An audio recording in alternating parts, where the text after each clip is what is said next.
Hello, everyone.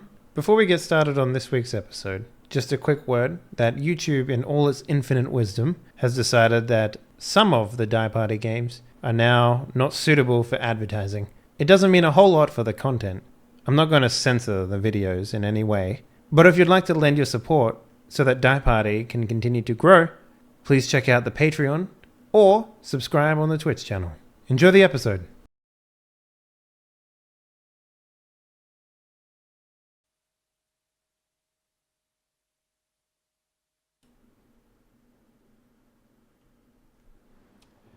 Hello everyone, welcome back to another week of Die Party LA at Night, our Vampire the Masquerade 20th Anniversary Edition role-playing experience right here on Twitch. It's been about a week since we played. Yeah, I know, right? That's just how it goes. Since we last played, we had our fan party game, which went off fucking amazingly. If you want to go check that out, head on over to the YouTube channel. It was, in fact, Vampire the Masquerade, and it was great. The next fan party we're going to do is still being decided. The votes are still going on. So if you want to have a say in what gets played, there's a free link that you can go that I just posted in chat, or you can head over to the Discord and have a vote. See which one gets picked. It's pretty tied right now between Stars Without Number, D&D 5th Edition, Hollow Earth Expedition, and Edge of the Empire, which is like very strange. I'm surprised your fan base hasn't written in Fatal. Fatal? Yeah, I don't know Fatal, so I couldn't run it. Oh, you'd be right at home. You could pick it up in no time. Is that the terrible, terrible, terrible game? Yeah, the worst RPG ever written. Yeah. Oh, I don't know. I've played Made RPG, so I don't know. Like that's a pretty. No, Made RPG is quite better than Fatal. Oh, okay. Wait, is that the rape one? Yeah, well, it's very misogynistic and it's like all about sex and. It's the one that has mechanics for that. Okay, but, no, yeah, I'll give a big fat pass to that one. But yeah. Oh, shucks. Oh, shucks. I was looking forward to playing my. I was going to be a rape caster. Wow. How are you going to mechanically handle demons if you can't? Never mind. Don't even think about looking up. Don't even think about looking up Fatal at all. It's not even worth the joke anymore. Mm-hmm. Well, ladies and gentlemen, let's get straight into introducing our stellar cast of vampiric men and women. Up first, we have storyteller Spira. What up? How's your week been? It's been a lot better since last week. You Still feeling got a better? tiny bit. Yeah, it's a little bit sick, but way better. Mm-hmm. Able to, sleep for a couple hours here and there. Yeah, so now I'm feeling better. Otherwise, it's been mostly usual stuff. Husband just got into Red Markets. If anyone has heard of it, it's a new tabletop that came out on a Kickstarter. And I'm probably going to say it all wrong, but it's kind of a post-zombie apocalypse game, but it's heavily about resource management and economics and stuff. Mm-hmm. But the actual gameplay is like you're a group of 5 people. The very typical kind of like you're the ones that run out of the city and actually try and get like supplies and stuff. Oh yeah, the what do they call them? The scavengers or whatever. Yeah, scavengers. I forget exactly what they're called in this game, but yeah, like you actually run out and your job is like to get the stuff, and then it feels very Fallout when he was explaining it to me. So we're delving deep into that, and we're probably going to try and play it after the holidays. So that's pretty exciting. Looks really interesting. The only zombie RPG that I've ever played was that stupid one that's like, okay, you're playing yourself, and everyone else at the table gets to vote on your stats. Oh yeah, no, I remember that. I've played that one before. It is the worst. That is a terrible RPG because everyone's like, yeah, I think you're pragmatic. I'm like, what the fuck, man? Who? Like, it's really good to play with close friends because then you get to see what they think of you. I played it with internet friends, and they're like, "Yeah, you're a bit sarcastic all the time, Dave." I'm like, No shit. Like what? It's like Black Mirror, the role playing game, is a little bit, and I don't know. It was a little strange. But yeah. Well, that's awesome. What else you got for us? Any other news? That's about it. It's been a bit of a slow week, just kind of recuperating after being sick. But yeah, that's the big thing. We're really excited to check that out after the holidays. Nice. And then I am planning a Christmas special on my channel. I love holiday specials. Yeah, like a vampire special. Yeah, actually, we had a couple things we were like voting on between just me and my players, and we were thinking maybe Changeling because that's always fun, fairies and stuff for the holidays. You could pretend to be Santa Claus and actually have a bunch of killer elves on your team. But we're probably gonna end up just doing our New York regular characters and have some kind of like bonkers, crazy Christmas carols, stupid special. I like it. Yeah. Man, That's vampires must fucking hate Christmas. Like, if you've had 500 Christmases, you just you know what I mean? Like, at a certain point, you just like. Well, see, most vampires are like, I preferred it better when it was Santorini or whatever. That like when we actually used to go out and murder witches. Yeah, I enjoyed that one. Yeah, or if you have like a really like crappy sire that abandoned you, just reminds you every Christmas, sire never got me anything. What do you get a vampire who lives forever? Oh, I got you the new Kindle. I was like, oh, fuck yeah. Land always appreciates in value. So vampires, they never break. A really good neck pillow. A really good neck pillow. Oh, shit. Yeah, no, they don't give a shit about pillows. You literally pass out in the daytime. You don't feel whether or not you're comfortable. Yeah, but if you got like that neck pillow on, you don't wake up with a crooked neck. You know what I'm saying? Right. You don't wake up with a crooked neck at all. You don't have cartilage in your bones anymore. Look, you can't have a crooked don't neck. ruin a good story. Speaking about ruining a good story. I'm not getting you a neck pillow for Christmas now. Good? I don't fucking want one. Crook neck motherfucker. Lily, what up? How's your week been? Hey everybody, I'm good. Week's been pretty good. Got some video gaming in. I finally watched What We Do in the Shadows. Really, really good. Oh man, my I love that God, movie. it's so good. It's so good. We should have watched that together. I don't know what you're talking about. What is The this? moment's passed. What is this? Is it an actual the TV show? No, it's the vampire movie that the creators of Flight of the Conchords made. Oh, right. Okay. Yeah, and then cool. so Jermaine was in it. Jermaine the Clements. Jermaine Clements. The director of the newest Thor movie was in it. Taika Waititi. Yeah.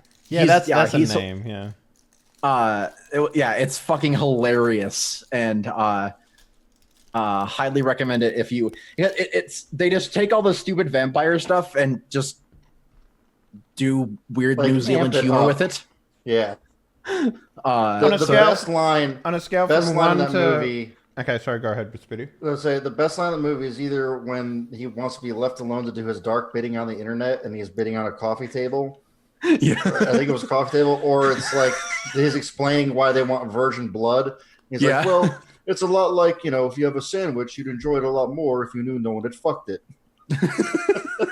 That you've said that line to me before, and now I know. Yeah, where it's from that movie. The werewolves are so. I love the werewolves. They're not swearwolves. They're werewolves. Well, how close is it to Dead and Loving It? I haven't seen that one. It's better. Better? Okay. Yeah. Okay. It's like a mockumentary. It's like a documentary crew was following them around. Yeah. So it's kind of like a Spinal Tap type thing. Oh, it's really cool. good. I like it. Uh-huh. Yeah. Nice.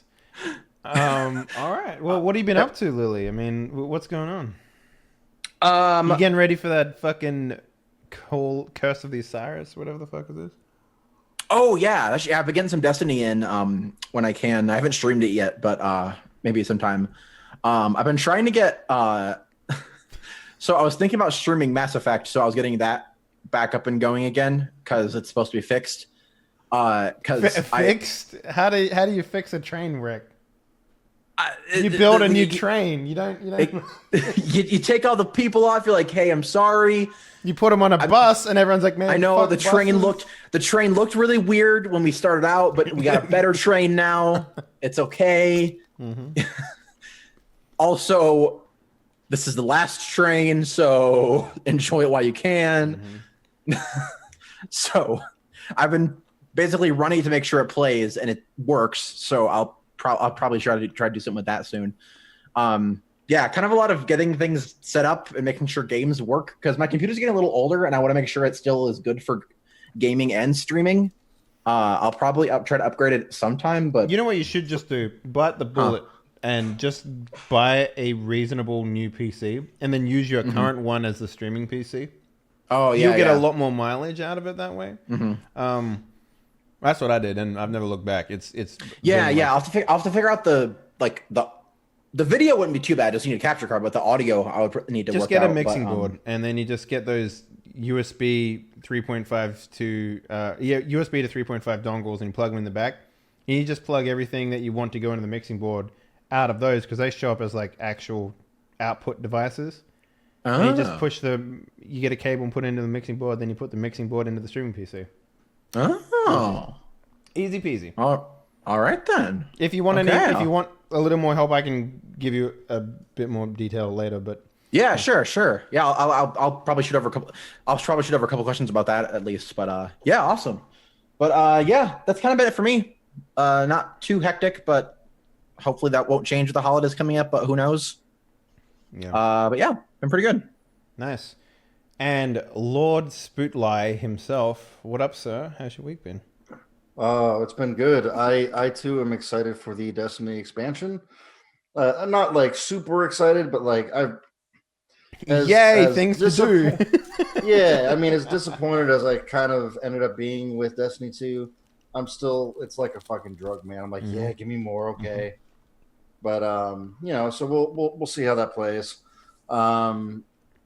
Let's see what else. Oh, I've been playing a lot of Hand of Fate 2, which is so much better than the first game. Not that the first game I thought was bad necessarily, but they sort of changed around how you like build your deck of cards before you go into the next scenario and everything, and it's pretty interesting. The stories that you play through, I think, are a little more compelling. The combat's a little better. It's still kind of just meh, but yeah, that was the weakest part in the first one because you'd get a mace, you'd get a shield, and then that's pretty much it. You'd just be like, okay, the AI is dumb enough that I can just fucking and the AI is still pretty dumb. They'll get a few good hits on you every once in a while, but like they've changed it up to where there's like different classes of enemies that do certain things, so you have to sort of be aware. And like they've made it to where certain enemies are weaker against some weapons, so you have to actually think about the weapon you're bringing in to an extent. But there's lots of other like mini games that they've put in it, like they had like the 4 cards and they would shuffle. Now there's dice rolling and there's like a spinning wheel of cards. So like I don't know, they put a few new things in there and changed it up, and it's pretty fun. Hand of Fate 2 is the best game of the year. You think? Yep. Neo. It's really good. I don't know if it's best game of the year. Neo is best game of the year. But, Hand of Fate 1 was my favorite game of that year. Hand of Fate 2 is my favorite game of this year. I mean, and honestly, like for the amount of content that you're getting out of that game for I think it's $30. Yeah. It's really like just buy that fucking game. It's really good. It's really fucking good. And it's the kind of game that you like with a lot of games, especially like an RPG heavy game or something like that. Like if you're not playing it constantly, you'll like forget where the fuck you are and all that kind of stuff.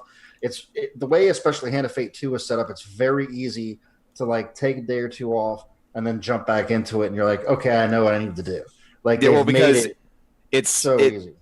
Because it's told through the story of these cards, right? So you don't ever go to like a village and then you're there doing side quests and stuff. It's like he puts down the card about the time that you went to the village, and that's like it's and that's an how event. you continue that story. And you either play that event or you don't. And like so Right. at any given time you're just like, what cards do I have right now? Okay.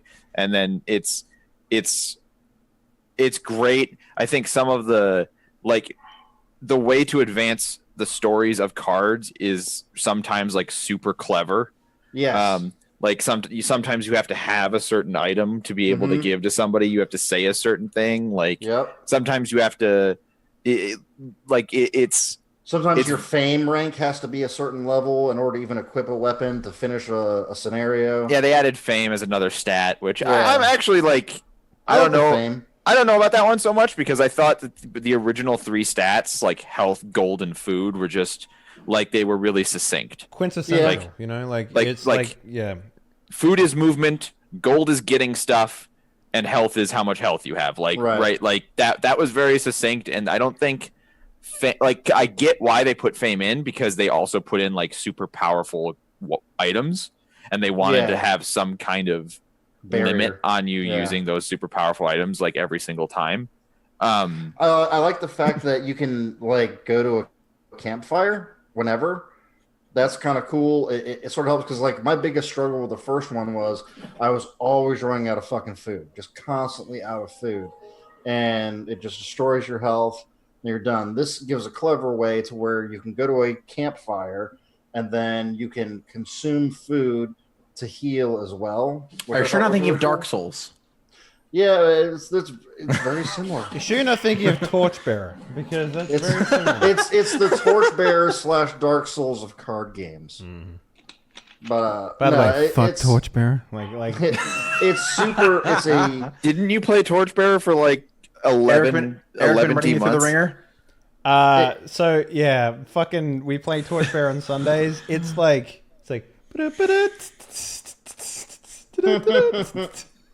I don't know. Yeah, it's yeah. Good basketball reference. Right? Hi, Eugene. Yeah, I'm glad that you fucking got that because no one. Whenever I pull that one out, no one gets it. Oh no, I'm not in the. That's a dog's bed. You sleep over there, bitch. You know Eugene. That's a great bed. Pulls out to a couch. There's always a spot on LA at Night for you. Anyways, guys. So I was wondering why I didn't see anybody in the chat, and then I realized I was in my chat. That'll do it. What about Subtle you, dig man? itself. Well, how's your week been, man? How has my week been? Are you playing anything? I noticed you're playing a lot of Rainbow Six Siege and stuff like that. So yeah, Pian and her boyfriend bought me the game because they like to play with people. Not nameless fuckwits on the other side of the world, as that game generally pairs you up with. So. Oh yeah, Nameless Fuckwits is definitely the name of the game for matchmaking in that game. I have a policy that if someone is going to buy me a multiplayer game so that they can play with me, I will play with them like until they get sick of the game. That's a pretty good policy. I think I bought you the last multiplayer game that I bought you was Civ 5 or something like that, right? It was I know it was a Civilization game. It might have been the space one. No, I never got the space one. The last multiplayer game that you bought me was Fortnite. Oh yes, yeah. And then I played that until you got sick of it. Yeah, which was almost immediately. Fucking no, I played that game for about a month, man, and it was just like, yeah, no. Anyway, so that's my policy though. If my friends want to play a game and they need someone to play it with, you don't always have to buy me the game. Sometimes I'm going to buy the game anyway. But like, if someone's going to go out of their way to spend, in this case, it was like $15 for like the cheap version of the game. So it was like, whatever. Yeah, I'll play with you and I'll have a good time playing with you because you're my friend, regardless of like the actual content in the game. The actual content in Rainbow Six Siege, like they have all these clever operators and all this like stuff that's supposed to interact, but it's just random headshots. Like that's all that game is you walk around and you get randomly capped in the head and you're dead instantly and there's nothing you could have done about it. That game used to be really interesting when it first came out because I played it on release and it was literally like everyone would buy like the good operators at the start of the game with their currency and then you would have to play the rookie because you didn't have any of the other operators. There was about a good 3 weeks where that was the case. And Well, see, but having never played the game, I heard that it's better now than when it first. oh yeah, no, released. absolutely. That's all I've heard about it. Absolutely, they've done a shitload of work to like make it an actual good game. Like the support they've given that game is fucking outstanding. No, and I like, and people have a good time with it. I don't know how widely popular it is because if you play like games in a row, you'll get matched with the same people over and over again. So I don't know. So this is I don't how know if that's popular Top it is. 10 on Steam. Whenever they release a new gun in a different game that is the dinner plate on a machine gun, the Tachanka memes just fucking fly out of that shit. And I'm just like, my God, I didn't realize that Rainbow Six Siege was so popular that there is the main character is a dude who sits on a fucking turret, and that's the meme that comes out of that game. Yeah. So nobody plays Tachanka though. I know, that's the thing, but it's a fucking meme that everyone uses.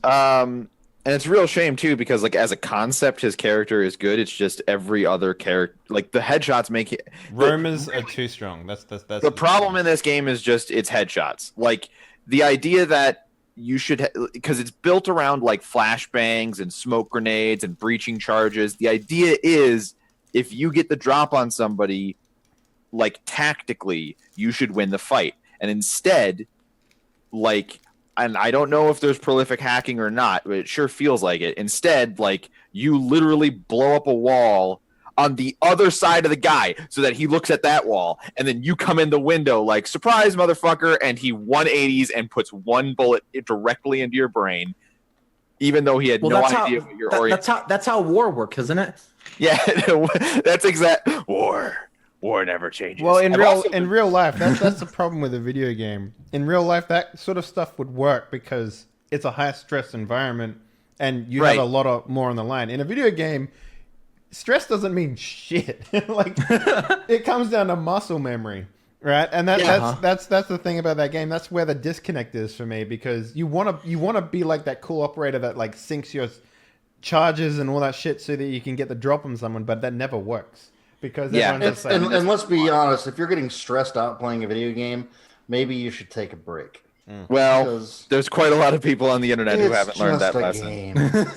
Yeah. Finally, I want to take a quick second to say that I've also been playing Legend of Zelda: Breath of the Wild. Ooh. I don't think it's a very good Zelda game. Yep. But I think it's a good game. Like, which is like on the one hand it's kind of disappointing because I went in hoping for like a really good Legend of Zelda game.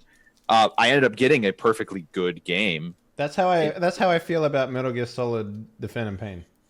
Yeah, I can see that too. Yeah. Like these are they deviate so much from their classic roots. Give me 45 minutes of Solid Snake talking about how to make a fucking hamburger. And like that's what I want in my Metal Gear Solid game. I'm just I don't care that I have to manage resources or build items or any of that in Legend of Zelda Breath of the Wild. What I really care about is that there aren't temples with bosses. Yep. Oh, yeah. Like that is the most important thing for me in Legend of Zelda is that I go to a place and it gives me a new thing and that new thing figures out the whole place and is the thing I need to beat the boss of the place. Right. They dropped the Metroidvania aspect of Zelda and it like broke it for you basically. Well, that's not even very Metrovania. It's like, getting the boomerang and the boomerang being getting the hook shot so you can go over that cliff is quintessential Zelda. And yeah, but like it was almost ever there's still some movement things like you need to get the paraglider early on, but that's basically just the tutorial. Yeah, but that's like in the first like fucking 40 minutes of the game, right? You get everything you need to traverse the world. They do have what they consider temples and what they consider bosses, and it's not a temple and it's not a boss. Like it's barely more difficult than something else to fight when you fight them. Maybe you just need to change what you consider to be a temple and a boss. Yeah, well, and their temples are like, here's this thing that has one puzzle, but you need to orient it in 4 different ways, and that's the temple. And it's like, that's what every... And there's 3 of them, yeah? Like 4, which is not Which, I mean, 4 is pretty standard for Zelda games, but, I came in on Ocarina of Time, which has 8, and it's like, that really skews your perception of how many temples you want in a game. Yeah, I mean, Anyway, Vampire the Masquerade. The role-playing game. The T-shirt, the band. The T-shirt. This is the T-shirt, the band. The movie, the video game. Exactly. The plush doll. Yeah. Man, I wish they would make another Vampire the Masquerade video game. The first one was so good. No, they are. That's the thing. Like they're doing all that. Anyway, I'm not gonna get into it. No. I have had my heart broken too many times. Whenever someone says they're making another one, I just don't believe them until it's actually on the shelves. I know the guy who owns the White Wolf brand now. Yeah, you know him. And yeah, I don't care. Yeah. Until it's in my hand, I don't believe you. You're such buddy with him that he didn't even return that email that you sent him. No, he did.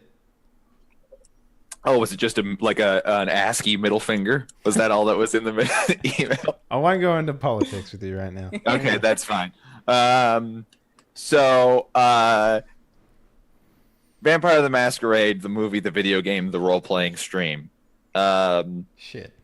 Last week, you guys defeated racism. You defeated racism.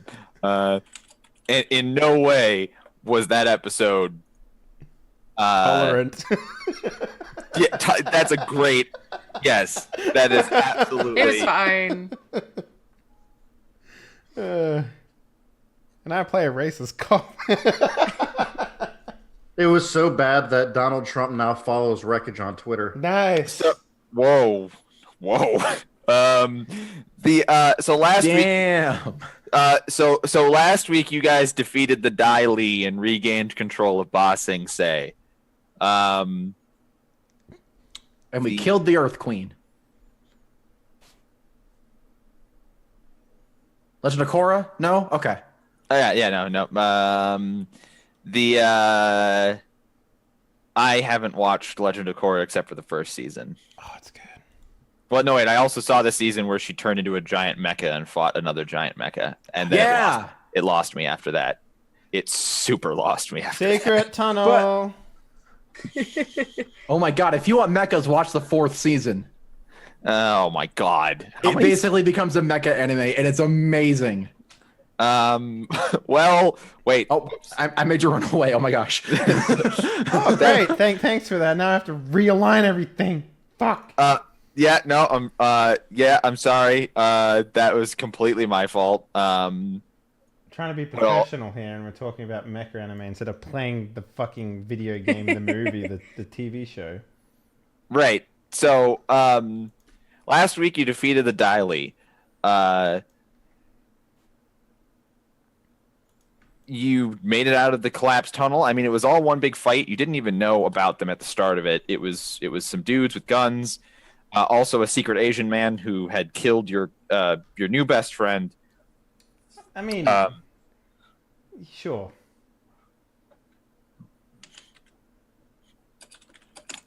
Sure, as in he wasn't your new best friend, or no, he's not dead. He was a cool guy. He will live on in my heart, but.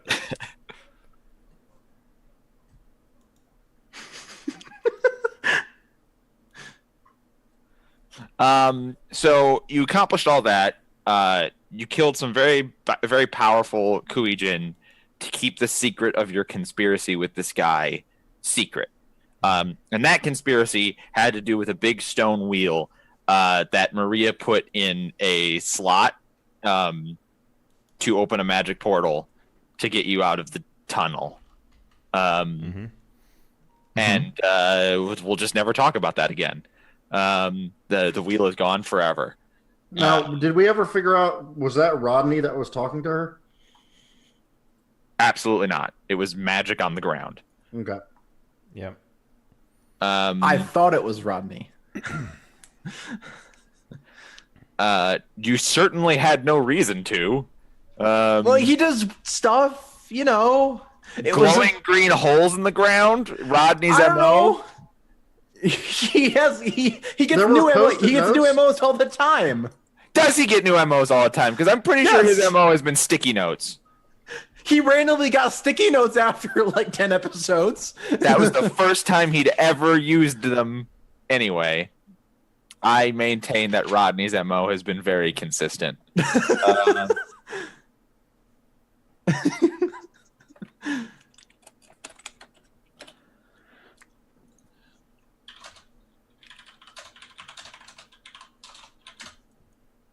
Now you guys find yourselves in the post-battle sort of moment. You guys are outside of the thing. You steal a van. Rodney steals a van.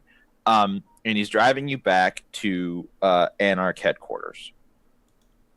One of you, who was very intelligent, told me, and I can't remember who it was, I pick up that guy's body who was going to be our friend. Yo, that was me. And take it with. Very smart. So you have that guy's body. The lights will come in, so to speak. The curtain opens. You guys are back at the Anarch War Room. And McNeil and Don Salvador are there. And so is a couple other barons. And also, who he's not been here previously for these meetings, but he has every right to be here, and he's here tonight, suddenly, is Mohammed, the guy who runs the Crips Sons. Oh yeah, side eye the motherfucker as I walk in, I guess. Yeah, I mean, Yeah, because he doesn't like us. It wouldn't be a Vampire the Masquerade game without side-eyeing people as you walk into rooms. Because of the fact that he's a fucking gangbanger or whatever, like. So there's that. Old tricks,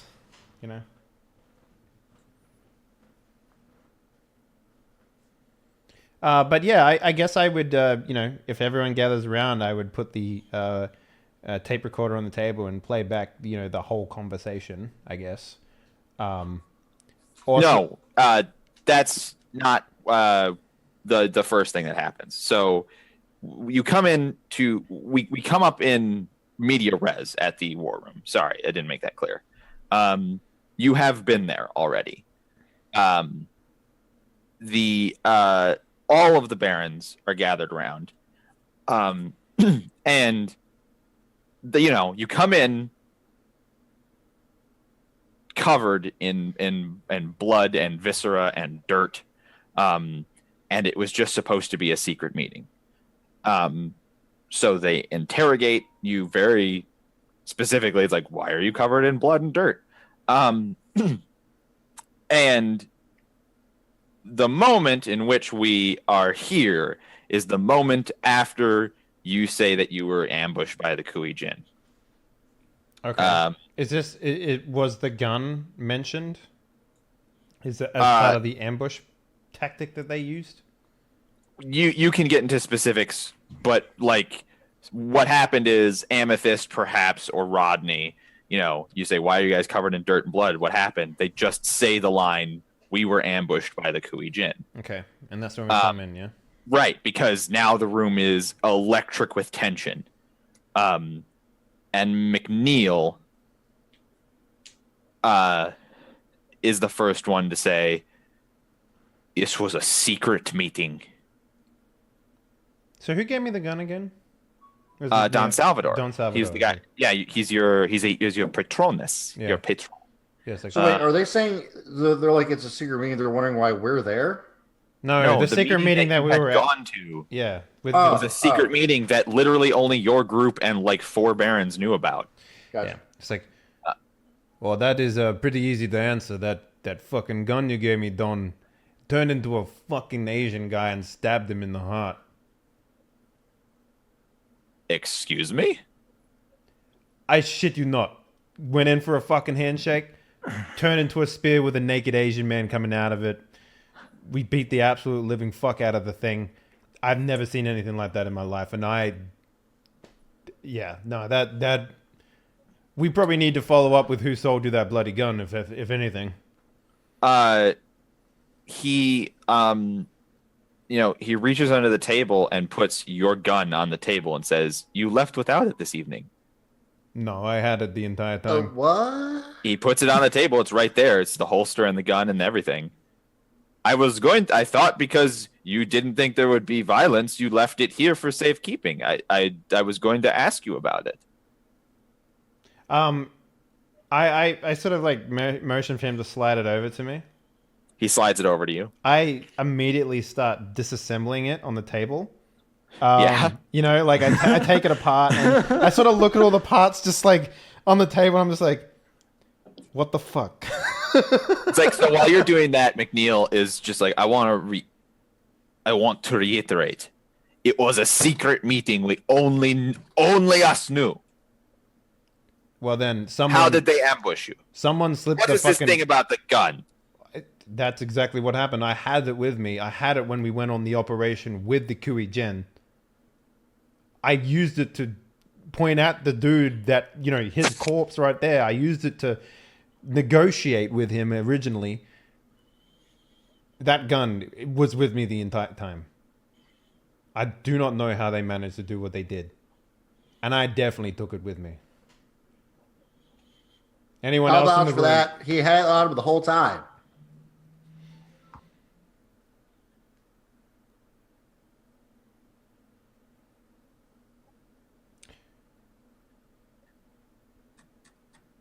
How much do we know about their abilities and what they can do?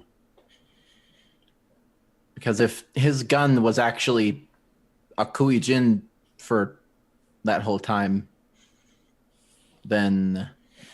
Well, I don't even know if they're bloody vampires. That's the thing. I bit into the fucking thing. It didn't taste like anything I've ever tasted before. Yeah, when I was hitting it, they were really soft and weird.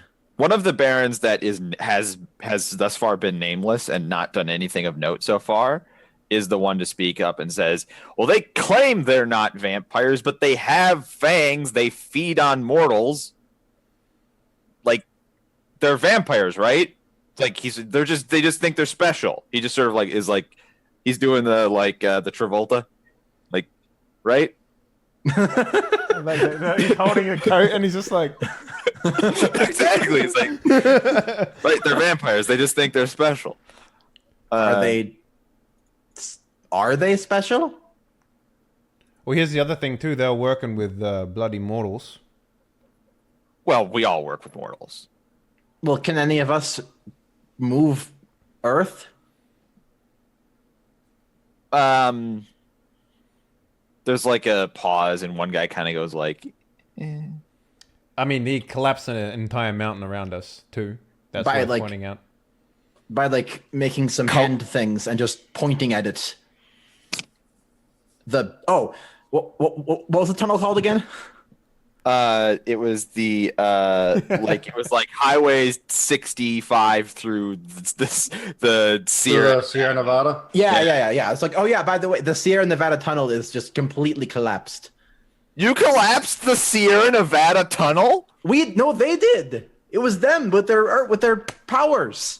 There were these twin guys that were like posing, like doing like. McNeil Yoga. slams a fist down on the table, and I'm gonna look super innocent, like I had nothing to do with any grenades going off. That's probably the best play. McNeil slams a fist on the table, and like you can feel the strength in it through the floor. And he says, "Damn it! We're not talking about whether or not they have special powers. We know all that shit already. We're talking about that this is a secret meeting, and only we knew about it." Well, right, but these special powers, like there is one other person who did know about it. When we were originally negotiating with the, I point to the corpse again as there was a priest in the room too. Presumably, he trusted that priest. Yes, well, I assume he would have. They were doing some ritual. We let them complete it. And then we went along with his, idea of a plan.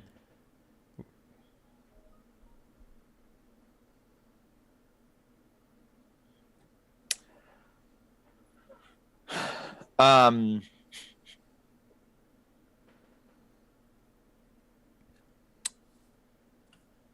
McNeil's eyes sort of squint.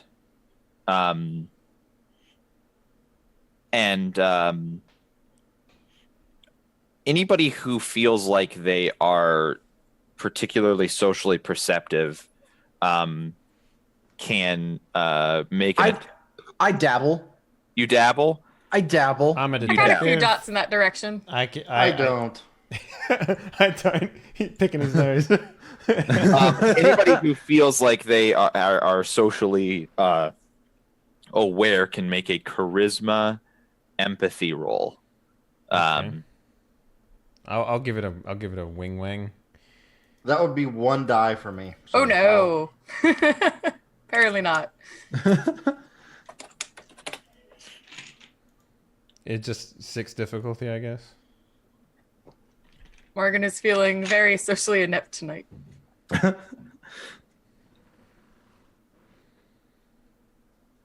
I'll do it just for giggles. 9 successes. He only rolled 1 die. He's specialized in it, actually. Oh. That exploding dice.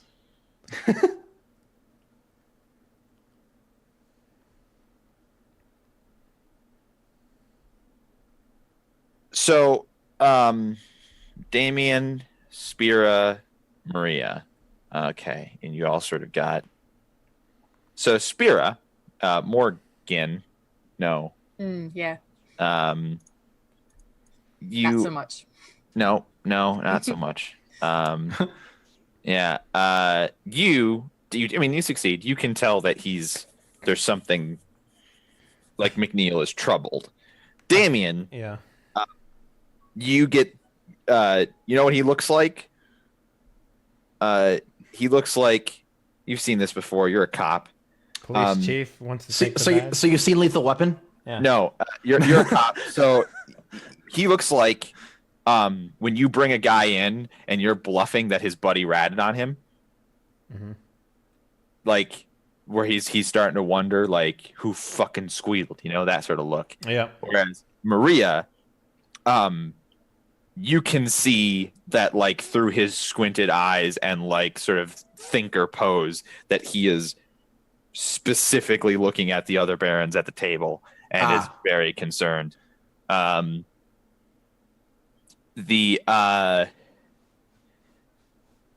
that's what passes in that moment.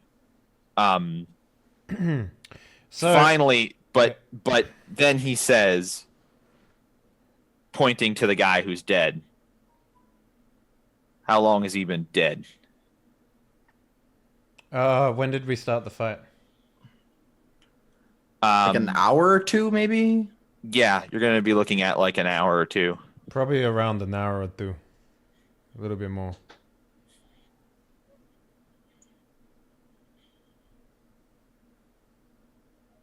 You have any blood in him? If he's a Kui Gen, maybe not.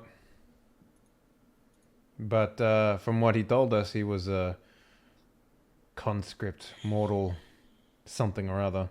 So maybe.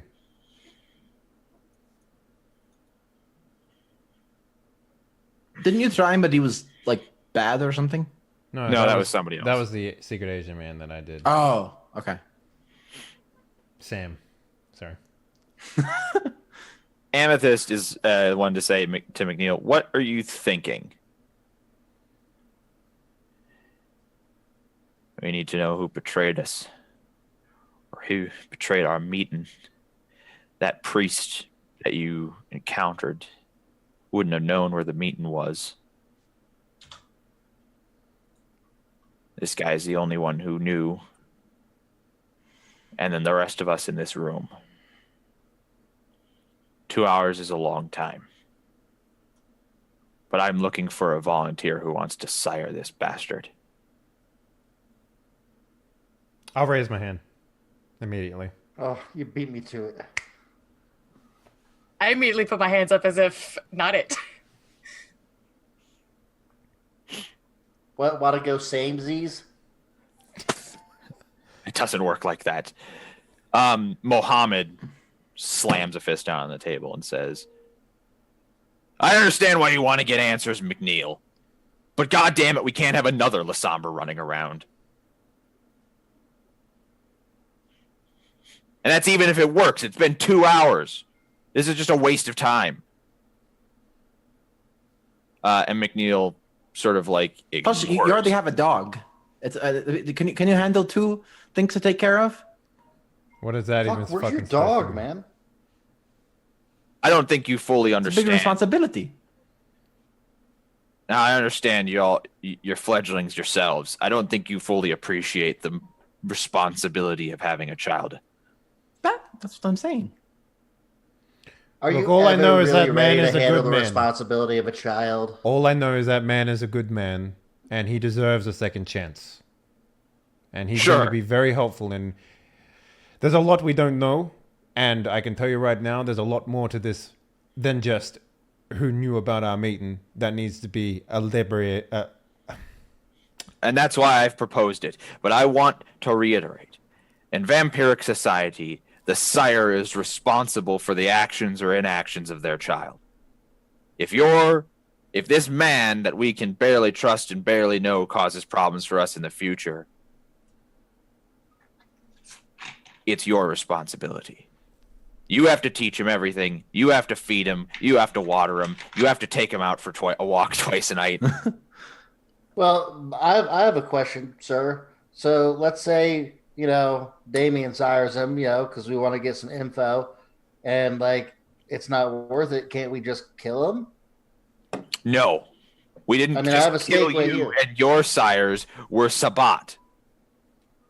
Well, yeah, but we don't know who our sires were. We know we just want to Every get information. kindred life is welcome in Anarch society, or you would have been slain the moment you woke up in that bar. Now you are trying to suggest that we turn our back on that policy when it's convenient for you? No, I'm not saying that. Should I kill you right now, Braden? Well, no. No, I don't think so. You shouldn't do that. But what I'm saying is our situation is a little different. We're in control of what's going to happen right now. So if we bring it back and he's not worth it, then we know why we're bringing him back. Why don't, before anyone makes a decision, why don't you listen to this tape of our entire meeting before the ambush, and then you can make a decision on whether or not. Don't play that tape. Yeah, Wow. Yeah, it's you make a good point. Perhaps McNeil, maybe you should. Someone at this table potentially betrayed that meeting. The last thing we need is for anyone other than who was there to know what's on that tape. Maybe one of you is the traitor, and you already know that information, but we're not going to go spreading it around. From what I understand about the situation, they already know what is happening. They already do. The Kui Jin might know what was discussed about on that tape, but our traitor might not. Additionally, our traitor might not know that you know what's on that tape, and that could save your lives.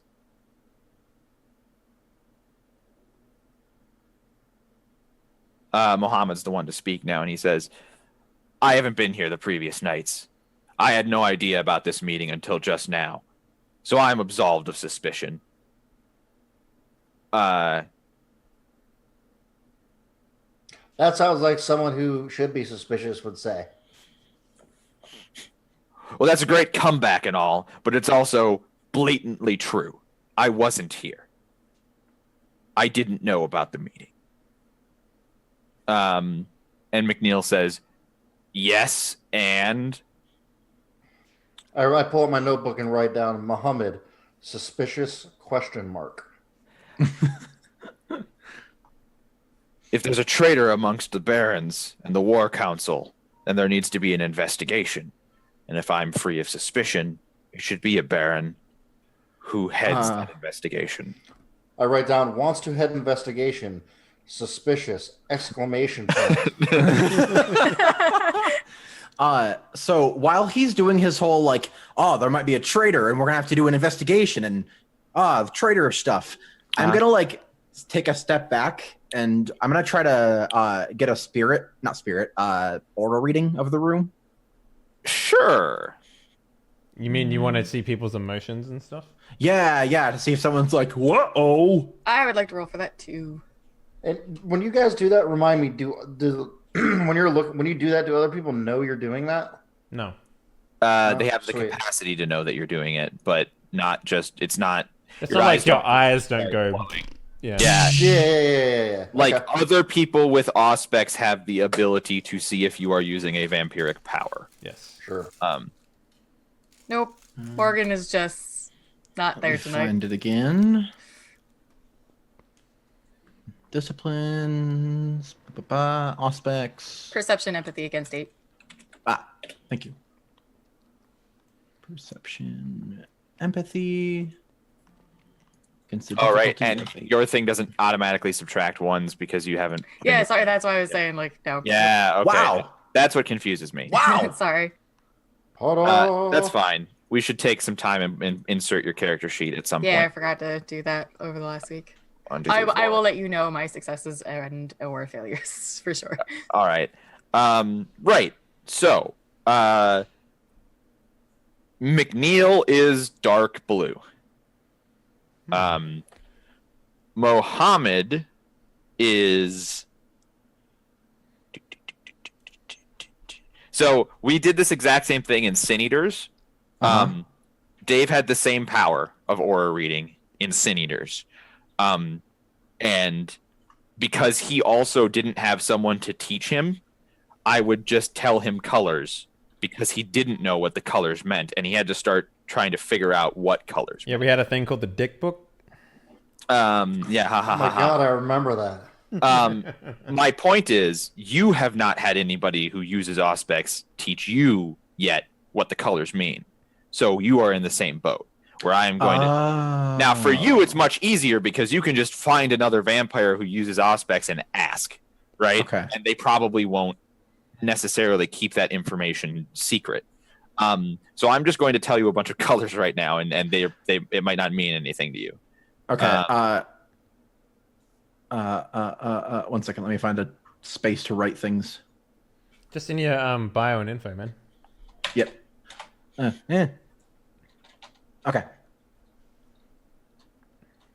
Okay. McNeil. Dark blue. Mohammed. Yellow. Yellow. Yellow is suspicious as fuck. Don Salvador is light blue.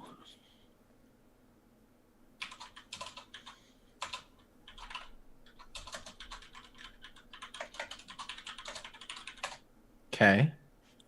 Another Baron. There are 3 other Barons present besides Amethyst, like who are just sort of like at the table Barons. Another Baron is dark green. Interesting. Another one is black. And the final one is also dark blue. Now, you should also ask for the process of elimination and to help him learn stuff. Maybe you should ask what everyone in the party is feeling. That's true, And actually. their colors. But that'll have to come later because it would probably be Well, that's what very I'm saying, interrupting of this meeting. What we could do is just send you a message right now, Rick, just to what we're feeling, and you tell him what the colors are. Oh, okay. Tell me what your characters are feeling. Just go ahead and do it in. Well, no, if you do it in Zoom, he knows. Well, but you'll get that information to them eventually. Whatever. Yeah, send me messages however you want. Don't worry too much about it. I have.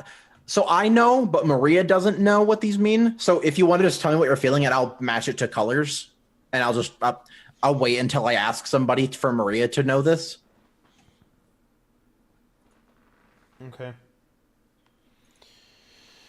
Well, okay. I guess mine would be I'm probably excited. Okay.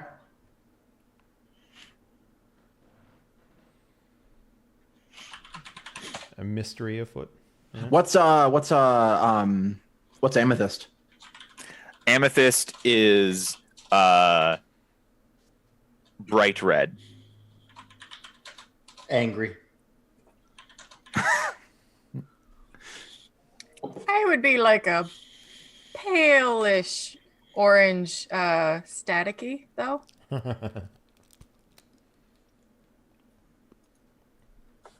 That's true. That is 100% true.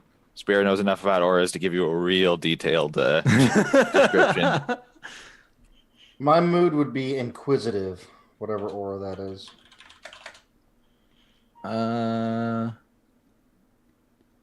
Curious. Yeah. That sort of thing. It's on here somewhere.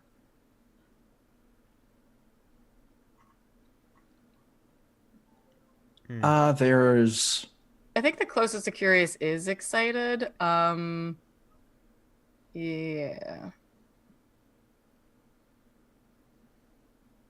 I would say it's more suspicious than excited. Yeah. Well, but like not suspicious in a bad way, suspicious of others. Right. Sure, yeah. sure. Like, interested. Not a rat. Curious. You're the rat. I would say it's probably like, you maybe combine yellow. I usually phrase it was because this chart just says like suspicious. I thought that meant you were the one that's suspicious, so that would be dark blue, and then anxious would be someone who is you think would be maybe doing something. Yeah. Okay, Oh, cool. And I guess my color would be violet more than anything. Yep. Awesome. Cool. Thank you. So I will keep track of those, and I'll say at some point I'll ask somebody what the hell the colors mean. Yep.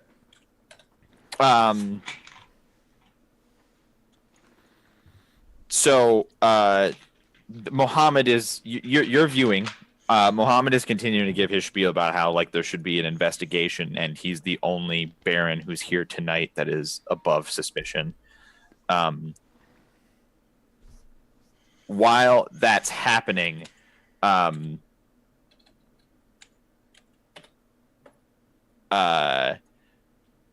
leans into you, Maria, and you're also reading everybody's auras and stuff. And she's like, "Hey, Yeah.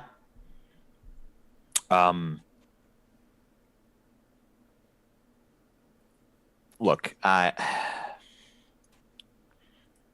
it's probably not going to work anyway. It's been like 2 hours, right? But I do not think Damien is ready to be a sire.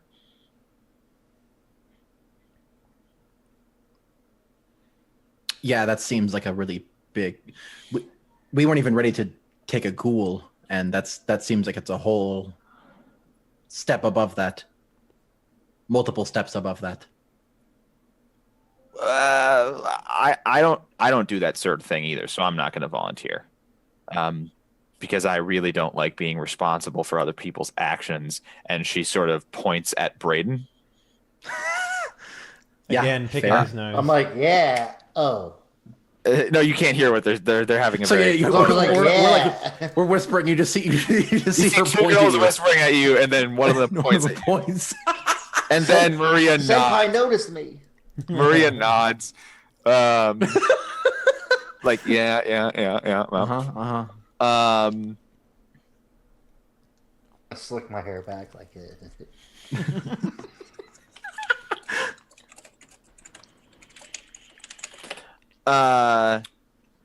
So what are you saying? You think someone else? Who else would be good?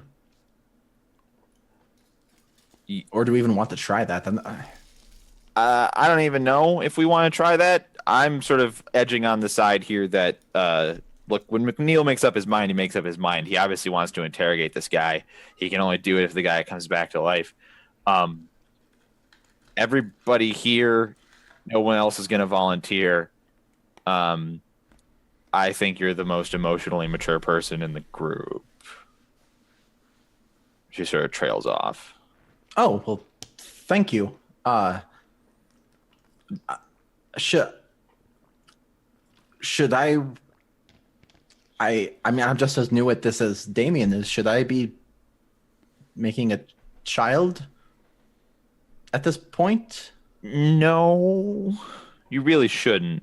But I think, as ill-equipped as everybody is, you're the least ill-equipped. If it's going to happen, it's going to be you. And Muhammad is not going to let there be another Lasombra. So Damien really can volunteer all he wants. That's not going to happen. I look down at my hands, Which are covered in meat. And then I look back at her and I'm like, I don't think we want someone else with my abilities either. Look, whether or not we, the royal we, does or doesn't, Muhammad isn't going to let Damien sire a child or here and now. It'd probably come to blows. It's up to you to try, and if you don't, then this avenue is going to probably be lost to us. Don't peg me as pushing for this. I'm not. McNeil wants it. And I'm just saying that it's probably a terrible idea, and it's probably not going to work anyway. It's been hours. You don't sire somebody after hours. You sire them after minutes. Sometimes it works, sometimes it doesn't.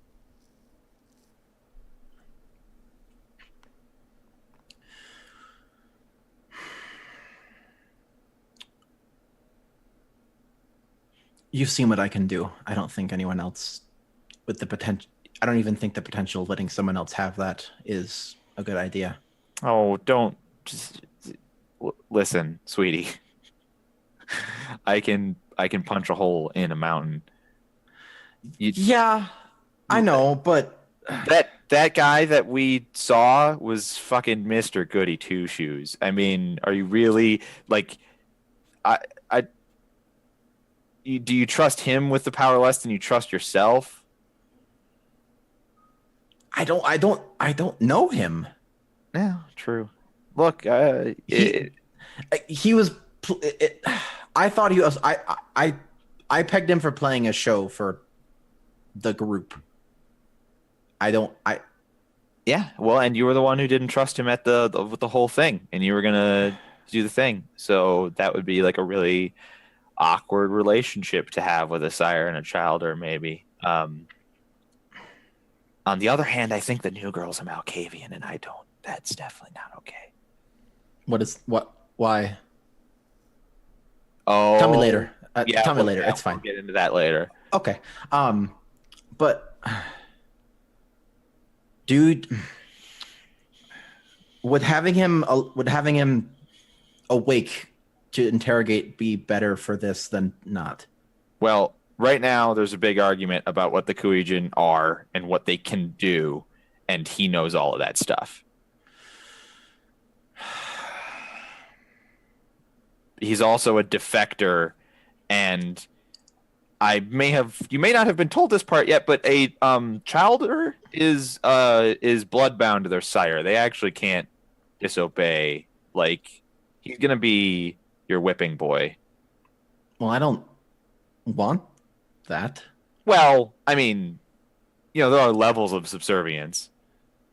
But at the end of the day, it's sort of like a parent and a teenager. Like, you're like, Mom, leave me alone. And he's like, clean your room. And then he has to clean his room, or he's not going to get the keys. And why the fuck am I giving you this whole metaphor?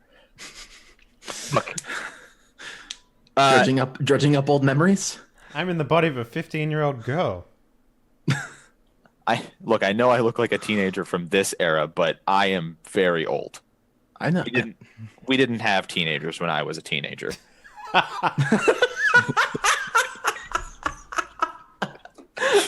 I was married when I was 12 years old. That's how old I am, Back in my day.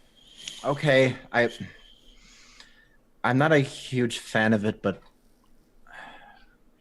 So Muhammad is just finishing up being like, I have the resources, I have the capabilities.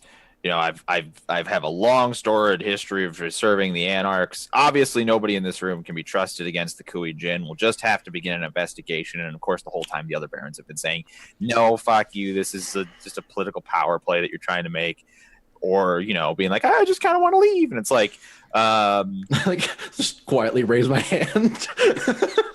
Don Salvador is the one to say, "Yes, Maria, please interrupt this nonsense." I'm like I glance at Amethyst and then I glance back. Like, I'm willing to attempt to sire him if we still want that. Really? You wanted to kill the guy when you first met him? Yeah, well, we don't. Things change, okay? McNeil turns to Mohammed. She's one of them. And yeah, Mohammed sort of scowls. And it's like, she's not a La Sombra. What the and he fuck sits is that down. supposed to mean? You know what it means. I'm a fucking I don't, I Anarch really before I'm a don't. goddamn La Sombra, if that means anything to you. It doesn't. Damn. What color is feeling awkward? Awkward. What color is throwing a shade? Put him up on the table. Lots of glitter. Make sure he was stabbed through the heart, so this probably isn't necessary, but make sure he's completely drained of blood. You actually can Suck. You actually can get a blood point out of him, but then you have this awkward experience. First of all, the blood is not good blood. It's So dead it's blood. like it's like I'm drinking a really old Capri Sun until it's completely empty. Yes, exactly. Oh, exactly. It's been out in the sun. Like it's warm and it's got like the flavors are broken down. It's chunky for some reason. Another good way to conceptualize this is the amount of blood that goes into you is usually as much as you would get like 2 dots out of, but you only get like 1 dot of vitae out of it. Like it's the life is bleeding out of it, if it's not already completely gone. So then he says, now you must feed him your blood. That is the embrace. How much? What is the spirit? Can you remind me what the exact amount of blood dots tell me- is to embrace? Tell me when. It's literally just anything. But the less This you good? give him, the hungrier he'll be when he comes back. Right. So So, you could yeah. give him a drop and he'll be starving, frenzying. If you give him at least a couple points, he'll be hungry, but he can manage. Right. So that is what McNeil will tell you. And hey, can you stop making that noise? Thank You you. didn't say when. You didn't say when. I'm gonna keep putting the black pepper on until you say when. So is your blood pool accurate right now, Maria? Yeah, I have 8 right now. McNeil's gonna say, give him as much blood as you can spare. We have some blood here. You can both top up later, but a childer wakes up very hungry. If I go below 4, that's bad, right? You'll be fine in this situation and in this context. You are in the area where you're starting to be hungry, but like they have blood here, so they're Okay. going to get you. They're going to get you food. Okay, I'll put him down to. I'll give him. If I go down and at what point do I freak out because I'm too hungry? You can give him 4. You can give him 4. Give him. Okay, 4. well I was gonna. Okay, sure. Let's not overcomplicate it. Give him 4. He'll be able to control himself. You'll be able to control yourself. Okay, cool. That is assuming that this works. While this exchange is going on, my legs twitching as it has before. You get the overwhelming sense that this is a bad idea for some reason. What? All right, so you mark the 4 blood. So what I'm going to do Do I have to roll anything for this? Yeah, we're gonna roll, and we're not rolling a skill. We're rolling to see if, like, fate deems that this guy can still be brought back, because 2 hours is a very long time for the embrace. Okay, so /R 4DF. No, not fate dice.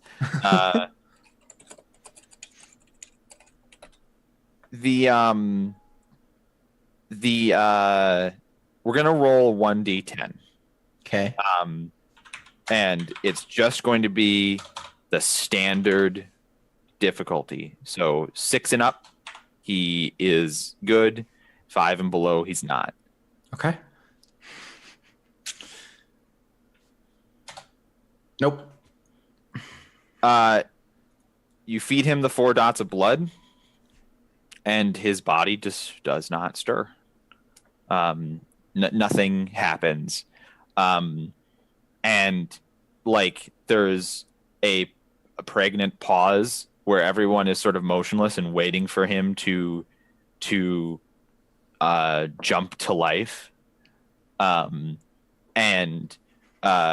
Braden like do a little thing with his hand like "Hi-da!"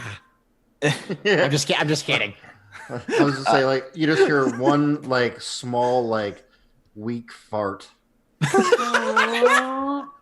then nothing.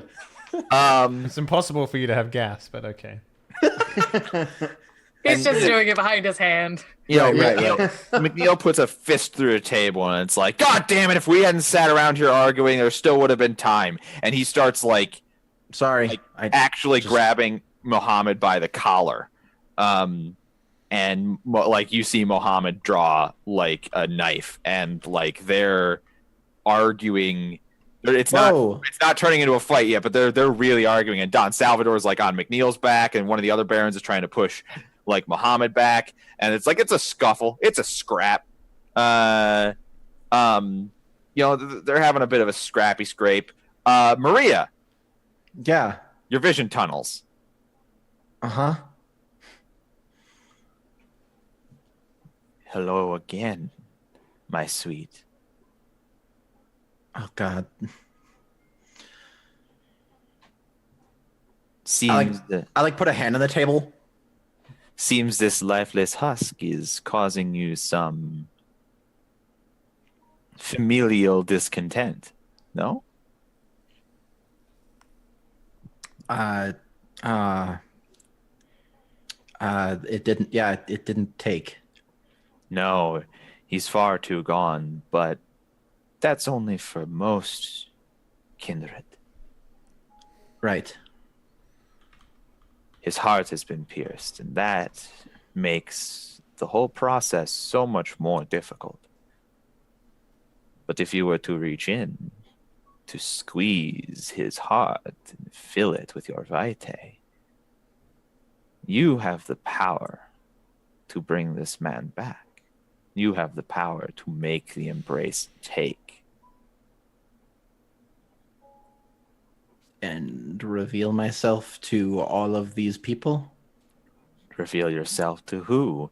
And you get the audio sense that this voice is also doing the Travolta thing, which is like everybody's fighting and arguing right now. Nobody's looking at you. Okay. Oh, I am. No, I'm serious. Like, Damien's pretty pissed, actually. It's like the opposite of racism. Right, but Damien already knows, so that's not anybody to reveal.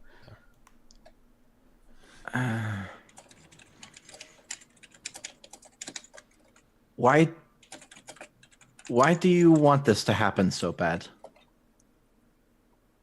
Oh, I could care less about the intricacies of the Anarchs and the Kui Jin, but you, my dear, my sweet, I wish to see you blossom and grow, to extend the boundaries of your mind. You have the power to do this, and you should know what it's like.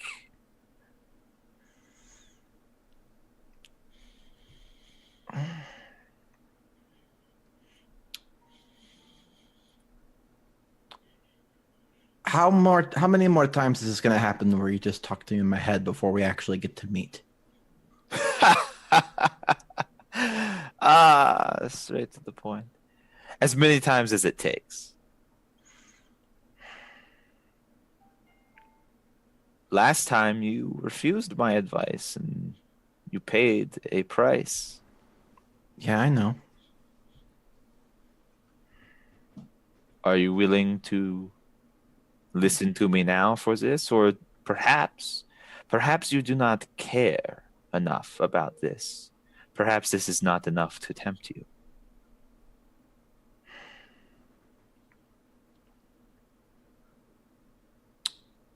I don't say anything, but I like take another glance at the group of barons who are like Thanksgiving dinner fighting with each other. Oh, it's very Thanksgiving dinner too, because these guys are capable of like throwing buses at each other, and they're in like a bar fight, right? Like, Yeah.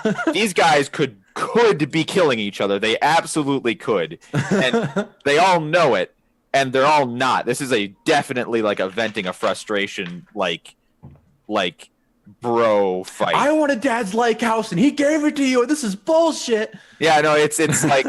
Yeah, it's a very, like, Amethyst has, like, casually walked over and started fighting for fun. She's not even part of the argument, but she just, like, picked some guy and threw him. It's like, yoo-hoo! Oh, she doesn't do the Willy Wonka?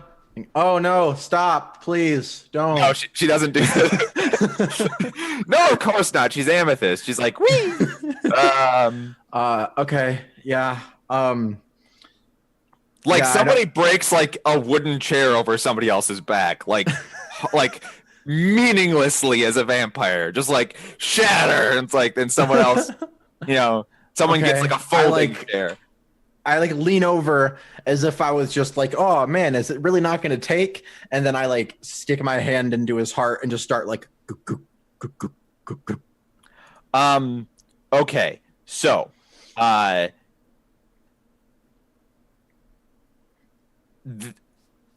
couple of things are going to happen. Okay. The second you reach around his heart, you feel like... Did I activate your trap card, Wreckage? Yes. The second you reach around his heart, it feels like fingers are grasped around your heart. I mean, the good news is that your heart also doesn't beat anymore, so it's not that weird. But when you start pumping his heart, you feel like your heart is also being pumped. That's terrifying. And in this like deep interaction, your vision like turns to red mist. And God, what happens? oh no! Next time on.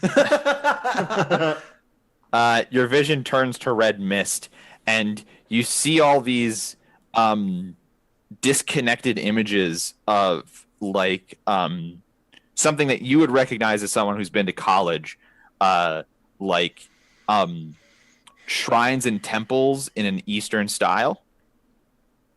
Okay.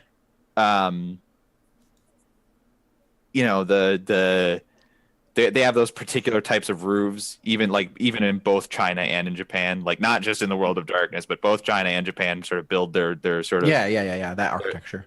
I think it's like foundational to Buddhism or something, the way that they build those temples. And so then there's the two types of Buddha. Anyway,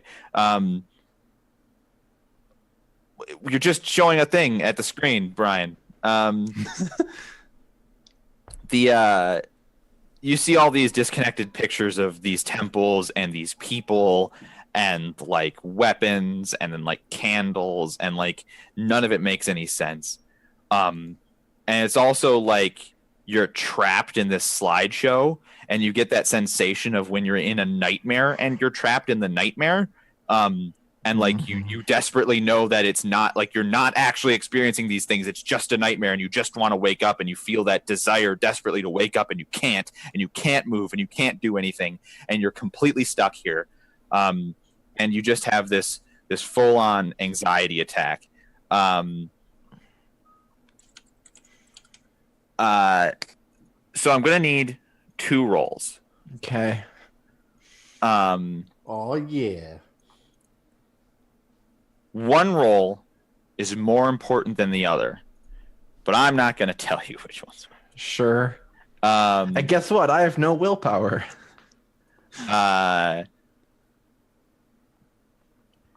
Oh, that's right. You don't have any willpower. Oh, man. Oh, what are we going to do about that? Hold on a second. You know, me doing this is pretty leaning towards trying to figure some stuff out. You might say I'm experimenting almost. Sure. No, you're right. And, you know, yeah, I mean, you're not totally wrong. No. So after this, I'll have a willpower, but right now I don't. Hold on a second. I'm just trying to. I'm trying to find a particular page in the book.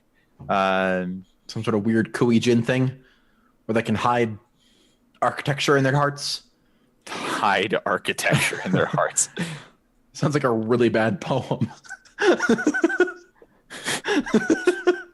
There's just a little Escher room in there, and you're trying to figure out where the valves go. Can you design an economic, ergonomic feng shui space in my heart? No. Or what's that puzzle game that came out? That's like where you're like on a big island and you have to figure out all the stuff. Oh, The Witness. Yeah, The Witness. I was like, I like go into his heart and suddenly The Witness. I have to figure out a bunch of puzzles to get out. A bunch of really like perspective puzzles. They're not. Yeah. Puzzles. I don't know if I would say that exactly.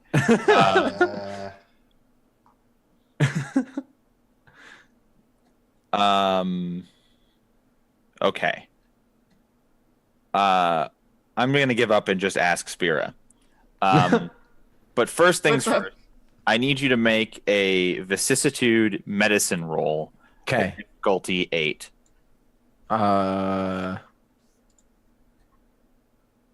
So vicissitude medicine? Yes. Okay, so that will be oh gosh, I can't.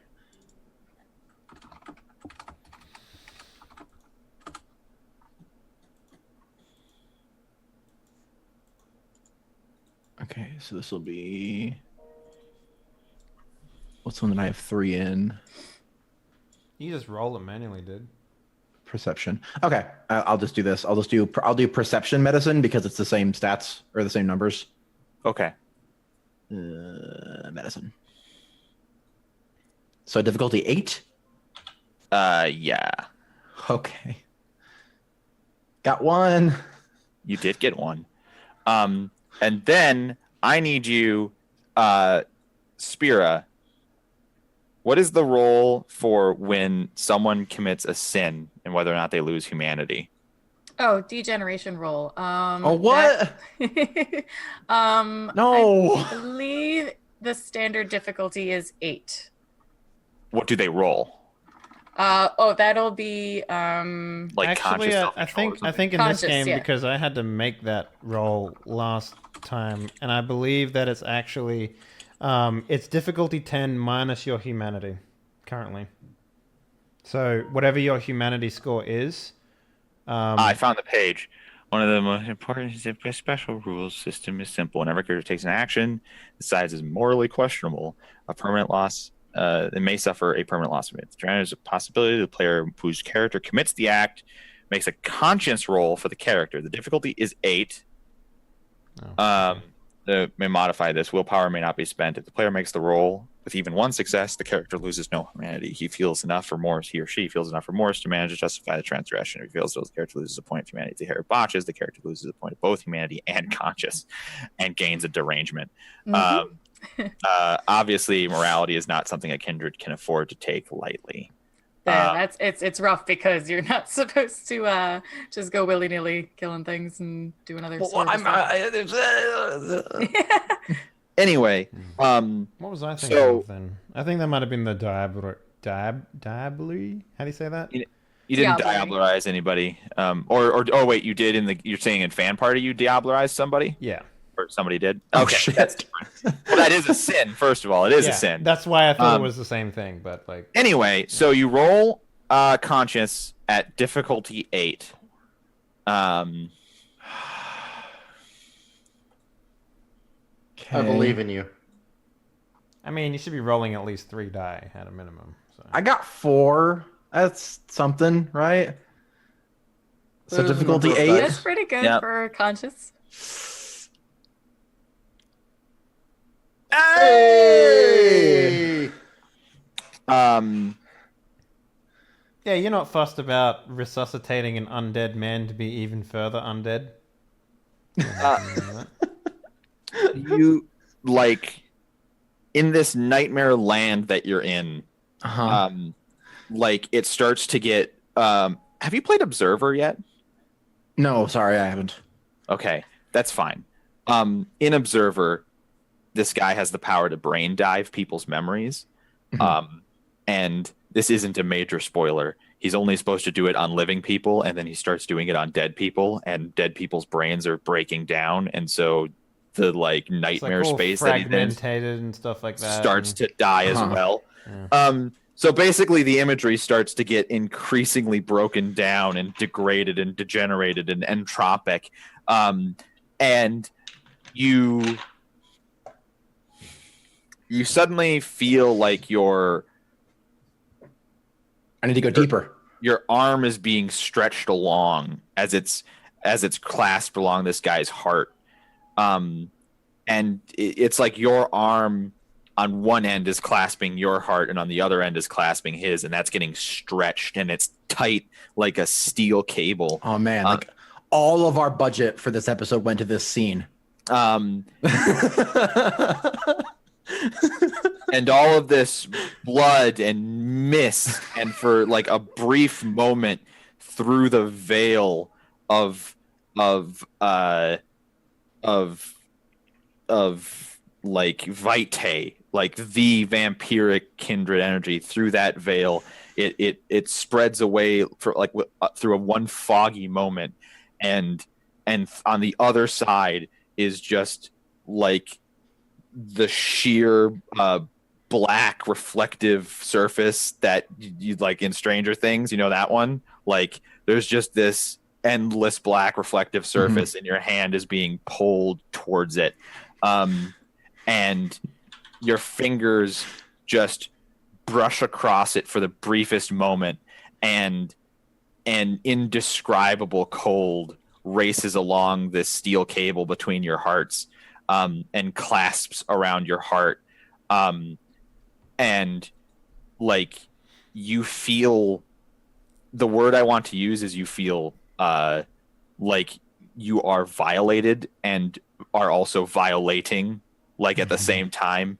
It's like deeply not okay. Yeah. And then all of a sudden, all of the fighting in the room stops, and like you're on the ground crying.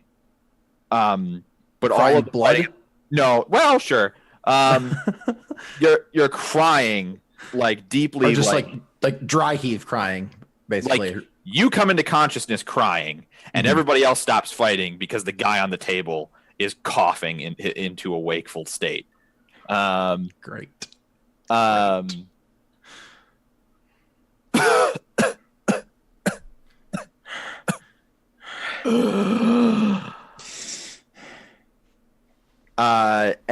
And Rodney is like, you don't need to breathe. And he sort of squints at Rodney and like grabs him by the throat. It's like, what did you do? What did you do to me? And everyone stops and calms down, and like the fight is like in mid like comical pose where someone's got somebody else by the scruff of the neck and like got a chair leg. And then like somebody else has got like a folding chair. They're ready to hit the guy who's got the chair leg, and they all like drop everything that they're doing and they gather around this guy. And McNeil and Don Salvador are both the ones who are like, stay calm, like everything's fine. We brought you back. like Amethyst notices that you're weeping and like crouches down next to you. He's like, "What's wrong?" And this, like, they start explaining to this guy that he's been brought back as a vampire, because they needed to know what he knew, and he's so not okay with it. That makes sense. He's like, "This is the deepest violation of all my most sacred beliefs. Who did this to me?" And very, very tactfully, like McNeil says we, like, he, like, in the moment realizing how not okay this guy is with what's happened, McNeil passes the buck to the group because this guy probably doesn't understand how vampirism works. Sure. And like, we did it to you. And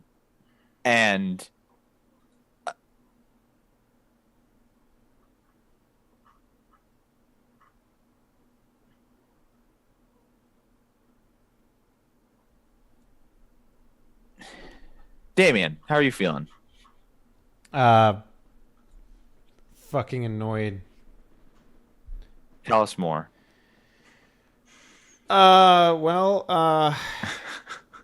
It's kind of like what you've been told about the Anarchs isn't true, because apparently they do make decisions for everyone. So they're fucking super hypocritical about literally everything they do and say. Tell us more. And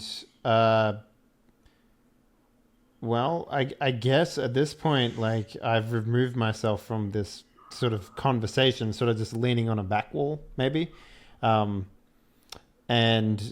honestly speaking, fucking brooding, and it's taking me back to dealing with race crime, basically, and what it was like for at least my Irish family coming over to America early, and having to deal with all that fucking bullshit, you know?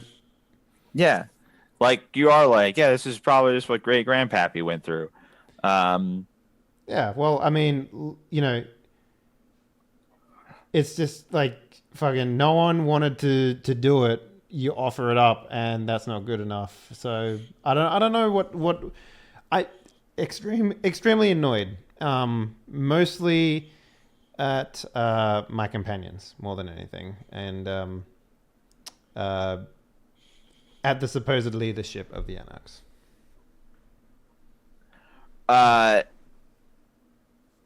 Yeah, leadership is a loose word for what's going on here. Rodney, you know, the whole chaos of this guy waking up is still going on. Rodney is going to walk over to you, Damien. He's going to say, "You all right, buddy?" Fucking Rodney, man. I just gonna sort of look at him, just like,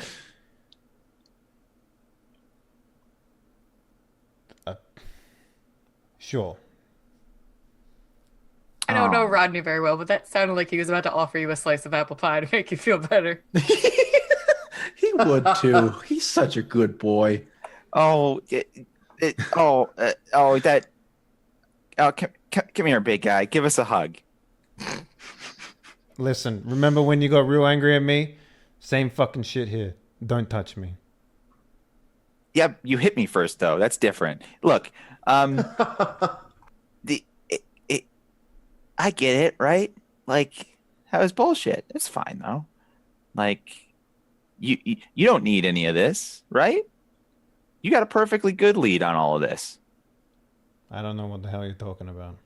Well, you just took that gun apart. That's the real gun. So what the hell happened with the gun?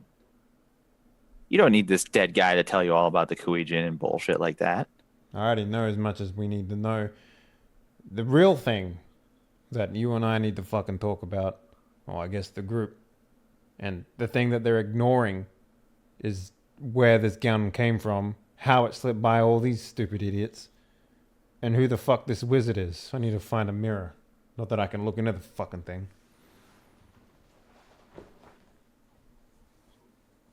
Right. And well, none of these guys give a shit about that. Let's follow up on the gun. Right? Don Salvador gave it to you. Yeah. And he's not going to give up his lead or his contact. Well, at least maybe you can ask the details about it.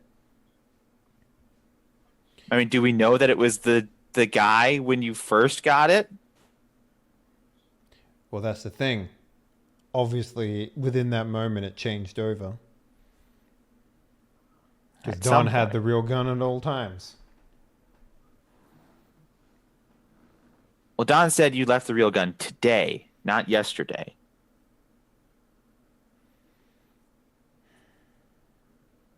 She's almost more worrying. It's probably one of those slimy fucks that was on the roof with me. Oh, that's a thought. Look, I don't know. I'd rather follow up with this wizard. Wizard? You were there. We know how to Oh, right, talk you to mean him. his contacts? Yes. I mean, they got what they wanted. What if they don't talk to us anymore?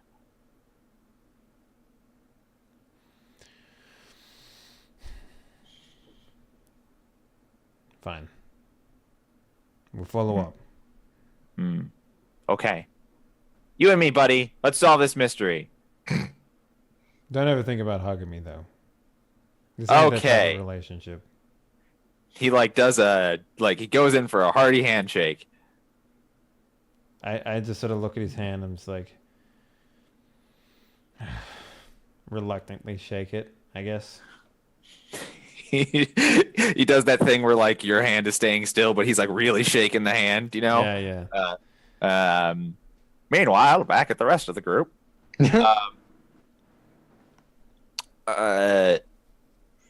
So this guy is trying to be brought under sort of like heel.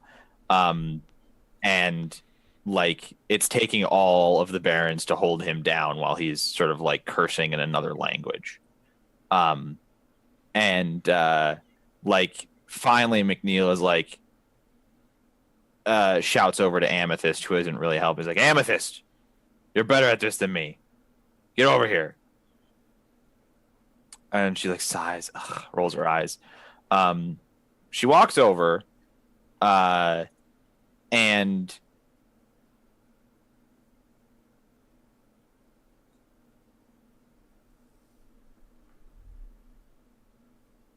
like you all feel this sense of calm and like attraction to Amethyst. It just fills the room. And I don't mean like sexual attraction. I mean like social attraction. Like if you're in the room, you kind of would want to be over there.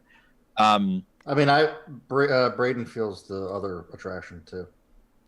Right, but this is different. You feel a separate, forced social attraction to her in the center of the room. What he's saying, he spends a blood point in anticipation.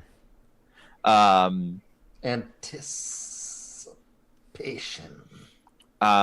She sort of just leans over this guy, like hands in her pockets. It's like, you know, calm down, buddy. Or is everything's like none of her words are at all inspiring or reassuring. They have no genuine, like, she doesn't mean what she's saying. They're empty and hollow. She goes through this sort of spiel, like, take a deep breath. You can't do that anymore. Sorry, don't do that. Just count to 10. Close your eyes. Like, she just sort of goes through, like, as if someone had a list of things to read to someone who is panicking. She goes down the list very, and yet all of you feel a sense of overwhelming calm, like, and like reassurance and trust in in Amethyst all of a sudden. And the guy calms down to the point where he doesn't need to be restrained. And then Amethyst suddenly isn't that big of a deal anymore. Like, it just sort of passes. The moment passes. Like, you remember the moment, you feel that it was genuine, but like you don't feel it anymore. And she sort of like, McNeil is like, thank you, Amethyst. And she steps away. Like, yeah. Thanks, Boo. She punches you.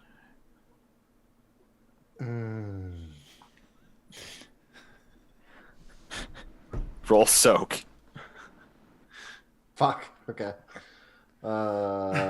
Shit. What was soak again? Stamina. And if you have fortitude, you add that as well. Oh yeah. 3, 4. Difficulty 6.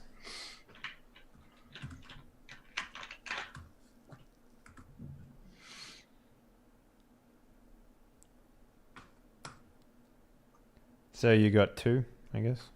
Yeah, 2 successes or 24 successes if those dice are to be believed. Yes. Yeah, you take 2 bashing damage. That's the slash, right? Yeah, like enough to break a rib on a person, I guess. Oops. Is that the slash? Yeah. Okay. Worth it. She continues to she moves over to Maria, and Maria, you are still like, you are unable to control yourself. Yeah, like I probably like, you're still just weeping, like, right, yeah, I probably got alleviated for like just a tiny bit with the whole power thing, but once that turned off, just right back to just, yeah, like not able to handle myself. Like it's like I'm almost thinking it's like the first night that we got turned. Uh-huh. And So, just that instant of coming back of just not understanding anything, and just like all of your emotions are like spiked out, and just everything is a huge deal. And so he's gonna Amethyst scoops you up on her, not the like cool way where it's like one arm underneath your knees and another arm underneath your back. Mhm. Like, not like threshold, but like she puts you Sandbag style. Yeah, she sandbags you while you're sitting there crying, and one hand in her pocket, she sort of strolls out and she's like, let's get you something to eat. Yeah. I'm actually gonna scoot along with Amethyst and follow her out with Maria. All right.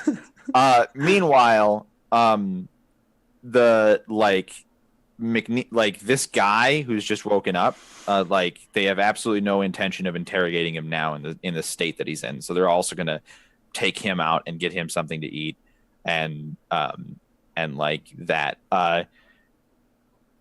As everyone's leaving the room, McNeil makes something very clear.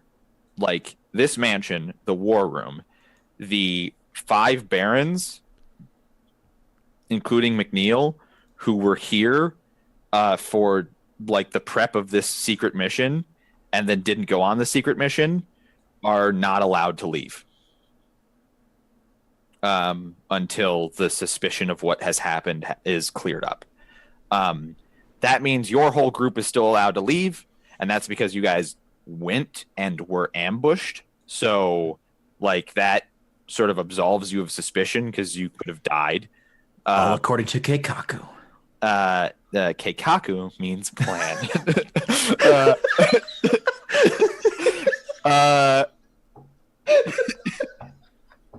This is nice. So the 5 barons who are sort of potentially under suspicion aren't allowed to leave. Mohammed is allowed to leave. What? He wasn't there.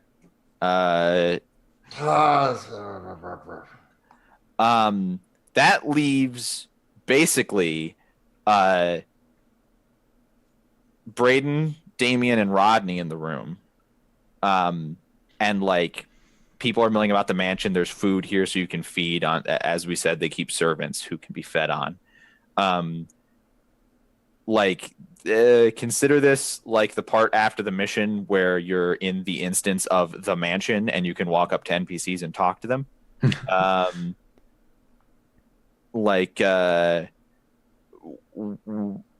Braden, Damien, what are you guys going to do? Either of you? I'm gonna start asking people about Muhammad. Okay, who? Uh,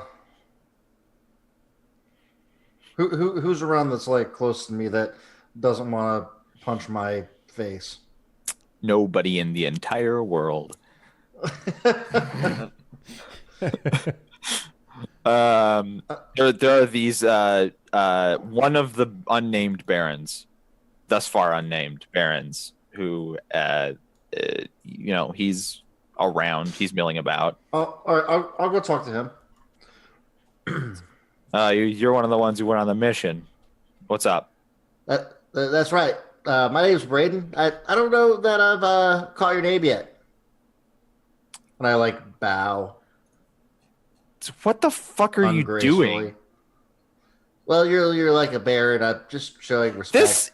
Even the Camarilla don't bow to each other. Like, Well, I don't know how that works. I'm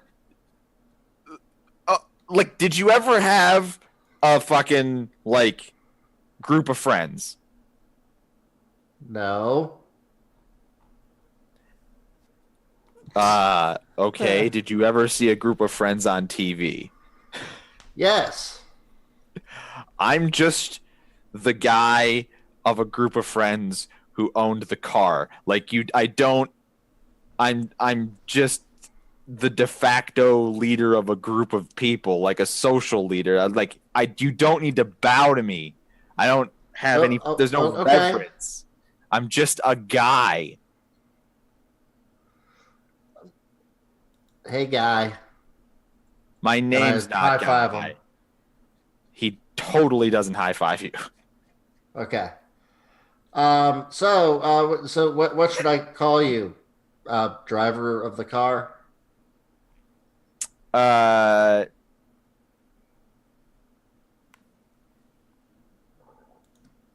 You can call me baby. Baby driver.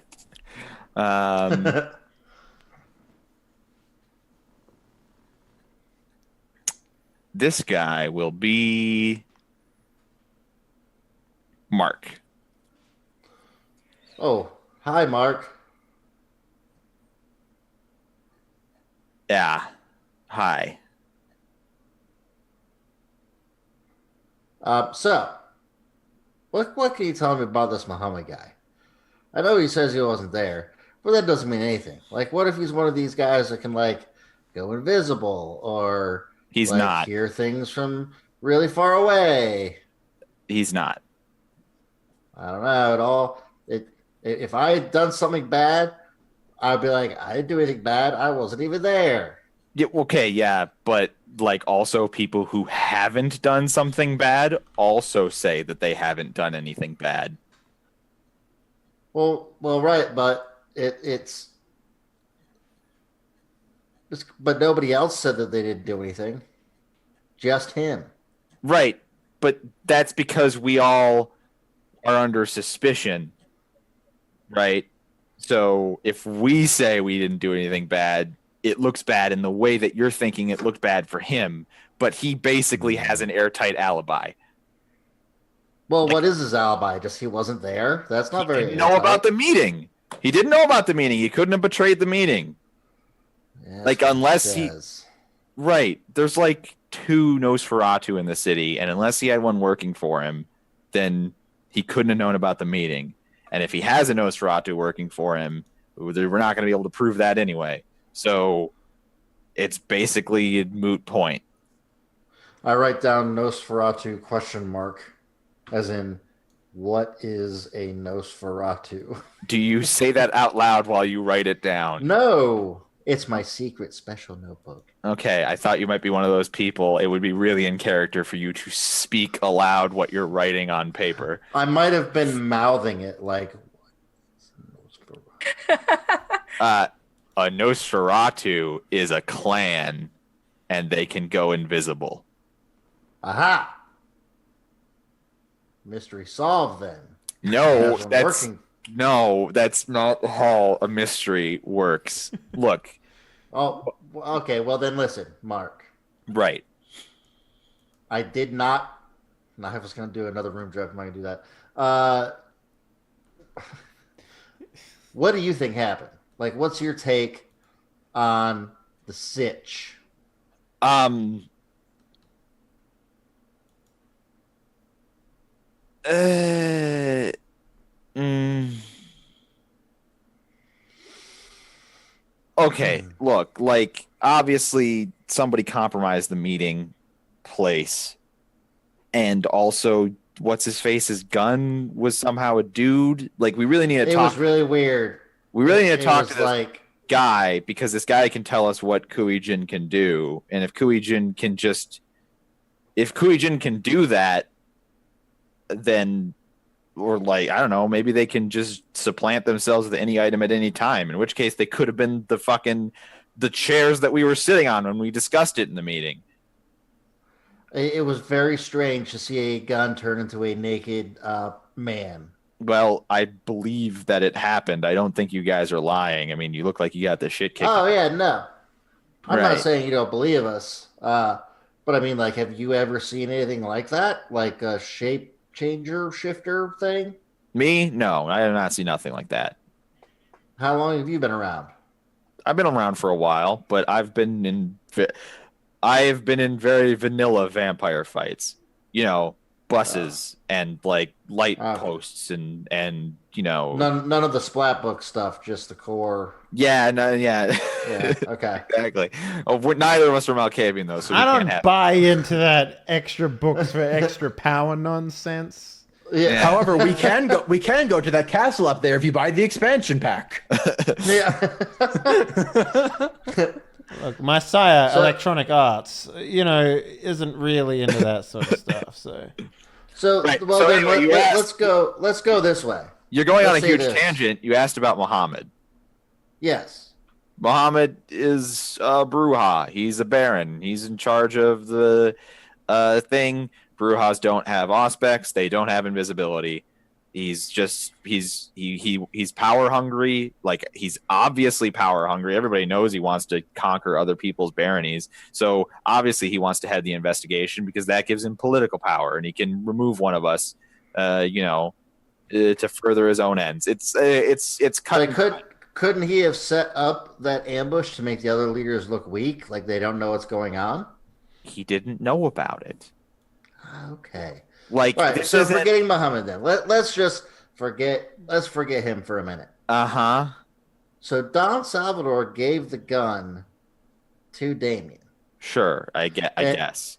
Now I know that he says like, oh well, you didn't take the gun, it's right here, blah blah. Right. Like that's a pretty good magic trick, right? Like if you think maybe he could have swapped it out. Well, I guess he could have swapped out the gun when he first gave it to Damien, but then Damien had it and he was the one who left it. Like, at least that's what I gather. Well, like so, there's two guns, right? Okay, one of them so is a naked Asian man. one of the them's other real. is a gun. Right. So El Salvador keeps the gun, Right. and gives Damien the naked Asian man. Okay. Who stays a gun for 2 days, including Yes. through a sunrise. Well, yeah, but I mean, if Damien had him with him, he wouldn't have been affected by the sunrise. No, but like, I know a bunch of vampire powers that can do stuff, but they shut off during the day when the vampire is unconscious.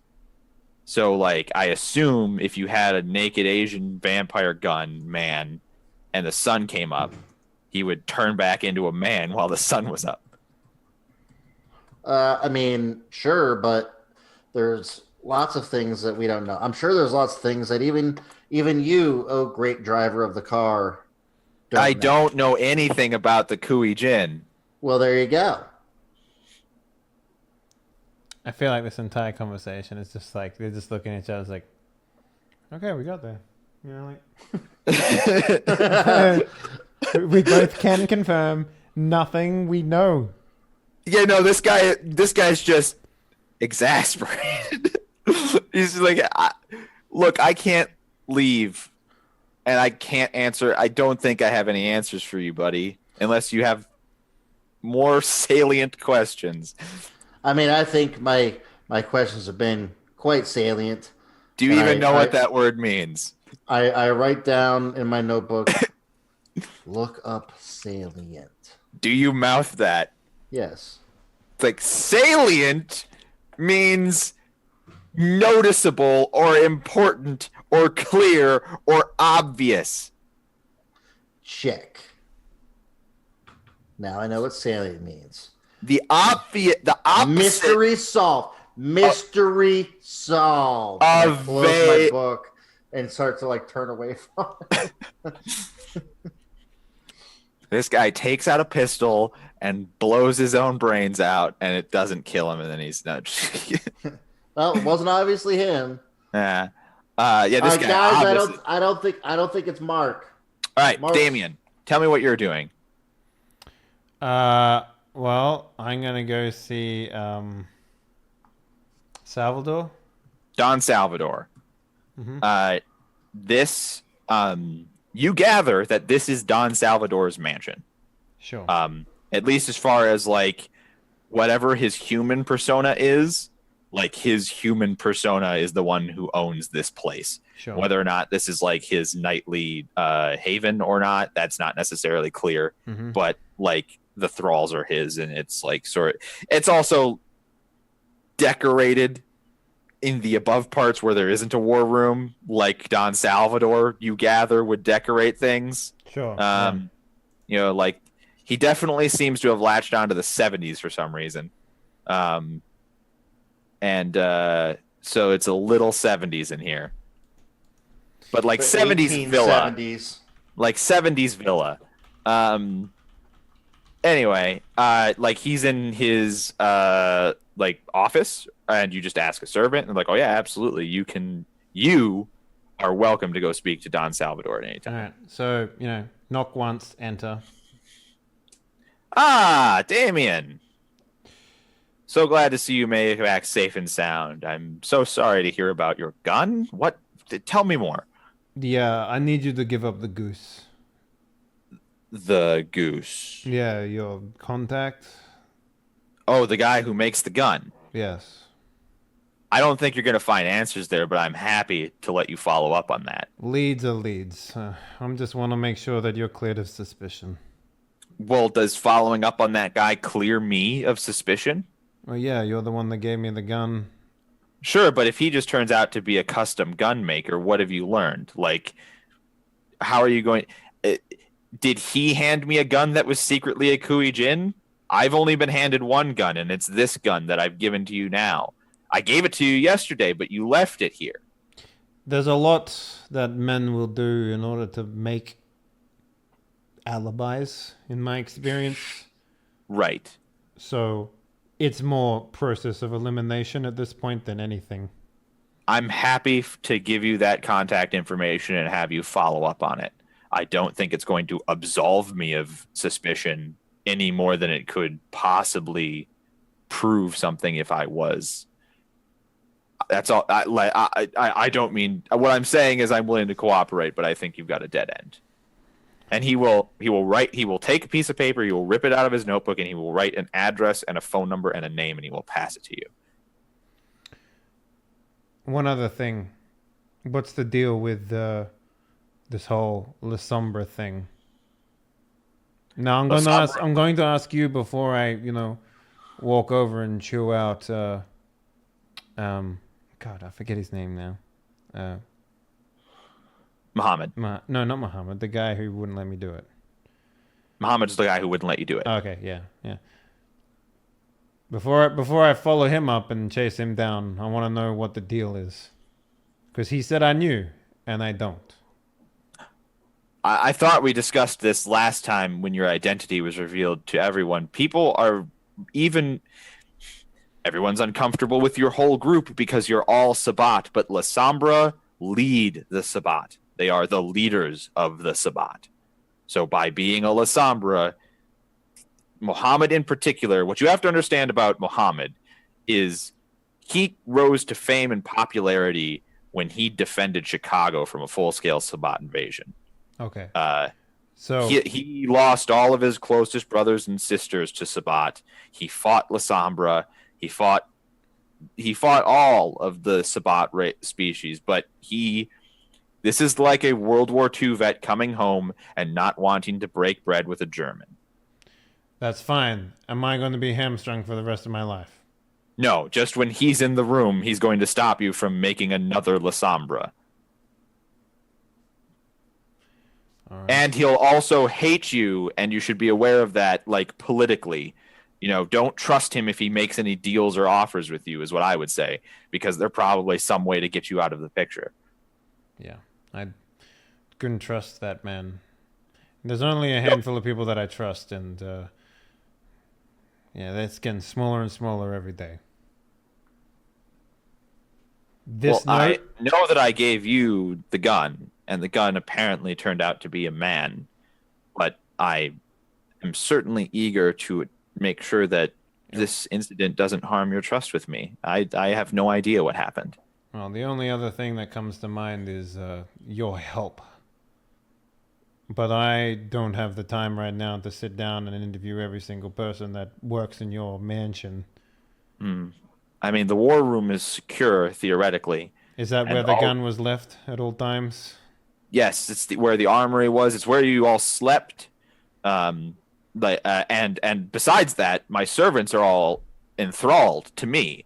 They're all ghouls. They aren't capable of disobeying me or acting out against me in any way. Well, here's the thing. If one of these fucking green-skinned snake motherfuckers can pretend to be a gun, they can pretend to be someone else's face, probably. Who knows?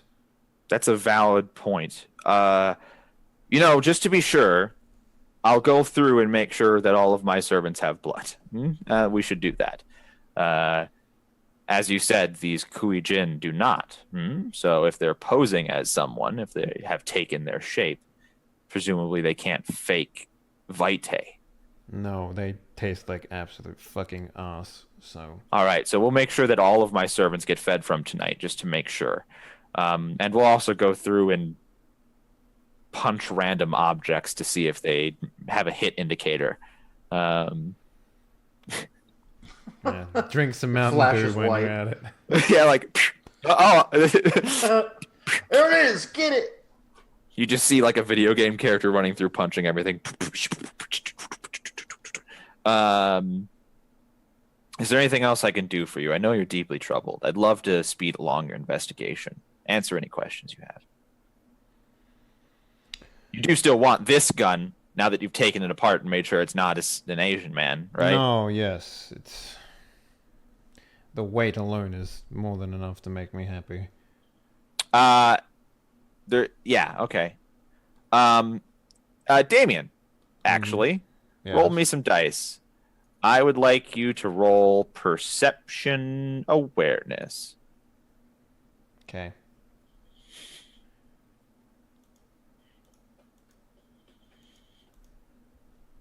Two successes. You sort of say the weight alone is enough to, like, I trust it. And so you sort of holster it up and, like, are you going to leave at that point? I mean, what do I see? Like, what is this perception awareness dice for?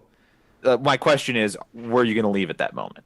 Yeah, well, I mean, I got to follow up on a lead before it goes cold, so...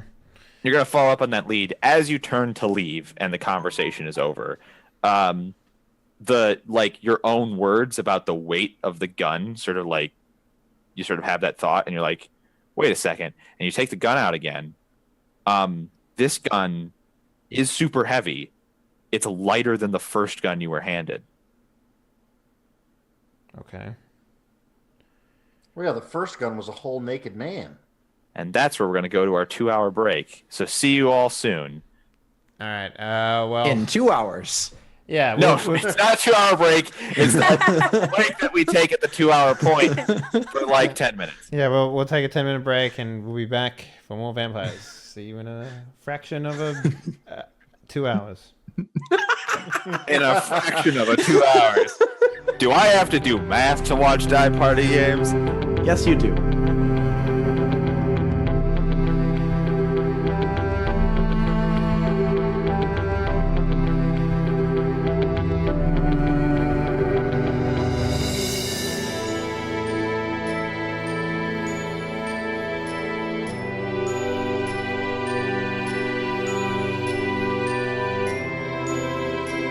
So Morgan, you followed Amethyst and an incapacitated Maria out into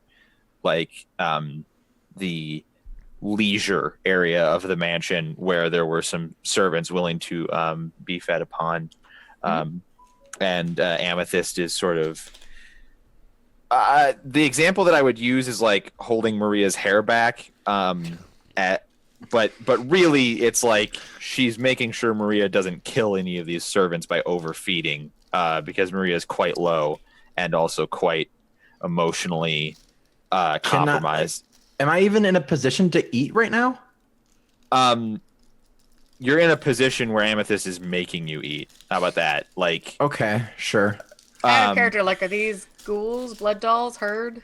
Yeah, well, they're all of those or Okay. none of those or one of those. Okay. Right, yeah. Okay. Don Salvador did say that they were all ghouls. Okay. So, or like they were enthralled. So Maria is, imbibing. Are you hungry, Morgan? Is that what you came with? Or why did you come with them? Like, what was your intention? Goal time. Come on. Yeah. For ST audience, whoever else is important. I like Maria, and Maria seems upset, so I was a little bit like I kind of wanted to see if I could help. I also have my own sort of ability to help calm people down a little. And I've also kind of connected with Amethyst. I am a little bit of a follower, and I just kind of like her energy. So I saw the two of them heading off on their own, and this other still like war room full of people I had nothing I wanted to do with. So I was like, I'm going with those two. And then like as I enter the room, if I recognize that this is a like place that feeding can happen, yeah, I want to feed. Okay. So let's have you feed. Why don't you take it away? Okay, well, first I wanted to like, well, I'm kind of torn. Part of me is like, I see that there's food options, and then there's also still Maria that's upset. So part of me is also like, I'm looking like two different directions. So I'm gonna like turn to Amethyst and kind of be like, are you all right? Do you have her under control? I can help out. She turns around and is like, I'm gonna be honest, I don't know why she's like, she says this so that Maria can't hear as Maria's feeding. Like, this isn't just sort of like pretending that you're not here or anything. But she's like, she leans into Morgan and is like, I'm gonna be honest, I don't know why she's in this state after that. Like, she's crying like it's her first time, only it's it's an embrace. It's not that big of a deal. Like, she's been sired. Well, like, that's the big deal. The big deal is being sired. Like, siring's not anyway. You know what it's like. Yeah. I assume she's just going through a thing. I'm gonna like lean around Amethyst to like toward Maria's face and Look at all that blood. And smile at her. Hey, sweetie, you doing all right? Okay. I'm apparently yeah. I'm not even okay. No, you can't. You cannot even form words. Okay. I mean, those were mostly noises, but also adding some as you're sucking up the blood. But like, no, Brian, not that. God damn it. I didn't say anything. I saw what you did with your face. Stop looking at me, Swan. Anyway, yeah, so she can't really form a coherent thought. All right, well, she seems to be handling herself. I could use a little little sip myself. And I'm go ahead. Start like backing up and eyeing the available options. Take your pick. So there are male and female wait staff that all have sort of like classic butlering or maiding outfits on. The maid outfits are not like the untasteful like skirt and like like knee-high stockings. They're the like actual professional, like they wear pantsuits and that sort of thing. But they are all like in uniform. I'm gonna take my pick of like the biggest, healthiest looking dude and start heading toward him, and like my hand's even gonna kind of like be clenching out and in like when someone's anxious. And he's like, don't worry, madam, it's all part of the service we provide here. And he'll like he'll lay down on like these leisure pillows that are there and just sort of like look away, you know, to try and be respectful of your privacy and feeding on him, which is so you got the same kink that Braden does, basically.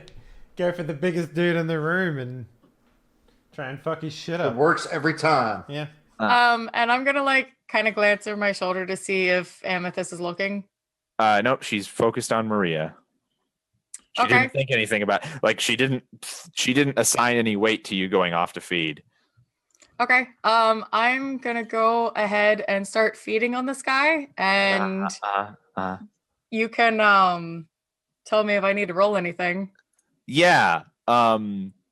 So there's a couple of things at play here. You've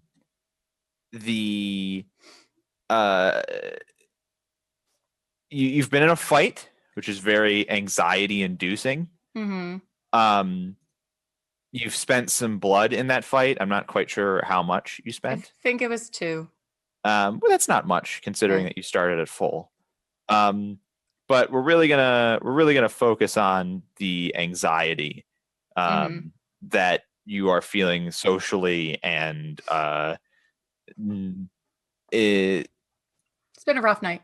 Yeah, I've set a bunch of grenades off, you know. And this guy is just so willing, and the whole place is set up for feeding. And, you know, at a certain point, you just sort of drift off. And like, I would like you to roll. I forget what we need to roll here. Probably self-control. Yeah, then go ahead and roll self-control. We'll keep it at this isn't too big of a deal. So I'm actually willing to lower the difficulty. Are you saying that Morgan is a bit of a thirsty bitch? I don't know that I would go and say those exact words. I would say I like to drink deep, you know? Like I like to take a little bit more than I need. I would say that we'll put this at a difficulty of 4. Okay.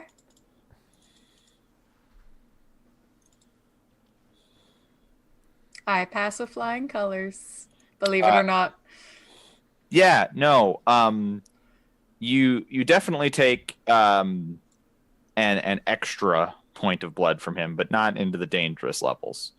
So yeah, I will I'm not necessarily like feeling it, but like my anxiety is taking over. So I, you know, get next to the guy and I go into drink out of his neck, and I take like long full drafts, not even like taking it slow. I just drink it a little bit too quickly, and then suddenly realize how much I'm pulling out of this guy and how fast, and I like, you know, quickly and clean and lean back. Just in that moment, just in that moment where you're realizing what you've done, and you've got that, or what you almost did, and you that like right when your anxiety is at its peak, sort of like self-anxiety, there's a hand that's placed on your shoulder. So yeah, I will I'll lick the wound clean, closed, lean back, kind of cough a little bit, gathering myself up, and look over to who put their hand on my shoulder.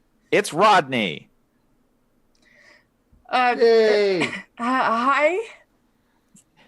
Hey, hi. Can I speak to you outside for a second? It's really important. I'm gonna look back at the human I was feeding off of and see what he looks like. I mean, you took an extra point of blood, so he'll be out a little too long, but he's going to be fine. Like, 1 extra point of blood is, especially for like cattle, like herd, like he's Schools can kind of handle it. They're going to be already giving him a cookie and a glass of orange juice, you know what I mean? Like, they're already going to be doing the like you've given blood type like procedure, so he's going to be fine. Right. He'll be like, oh, I'm a little bit too woozy, and they'll be like, oh, maybe she was a little greedy, but it's not gonna. I'm gonna seem a little twitchy, especially with this person randomly walking up to me and asking me to talk to them. Rodney doesn't wait for you to say yes. He's like, great, and he grabs you by the hand and starts leading you outside. Okay.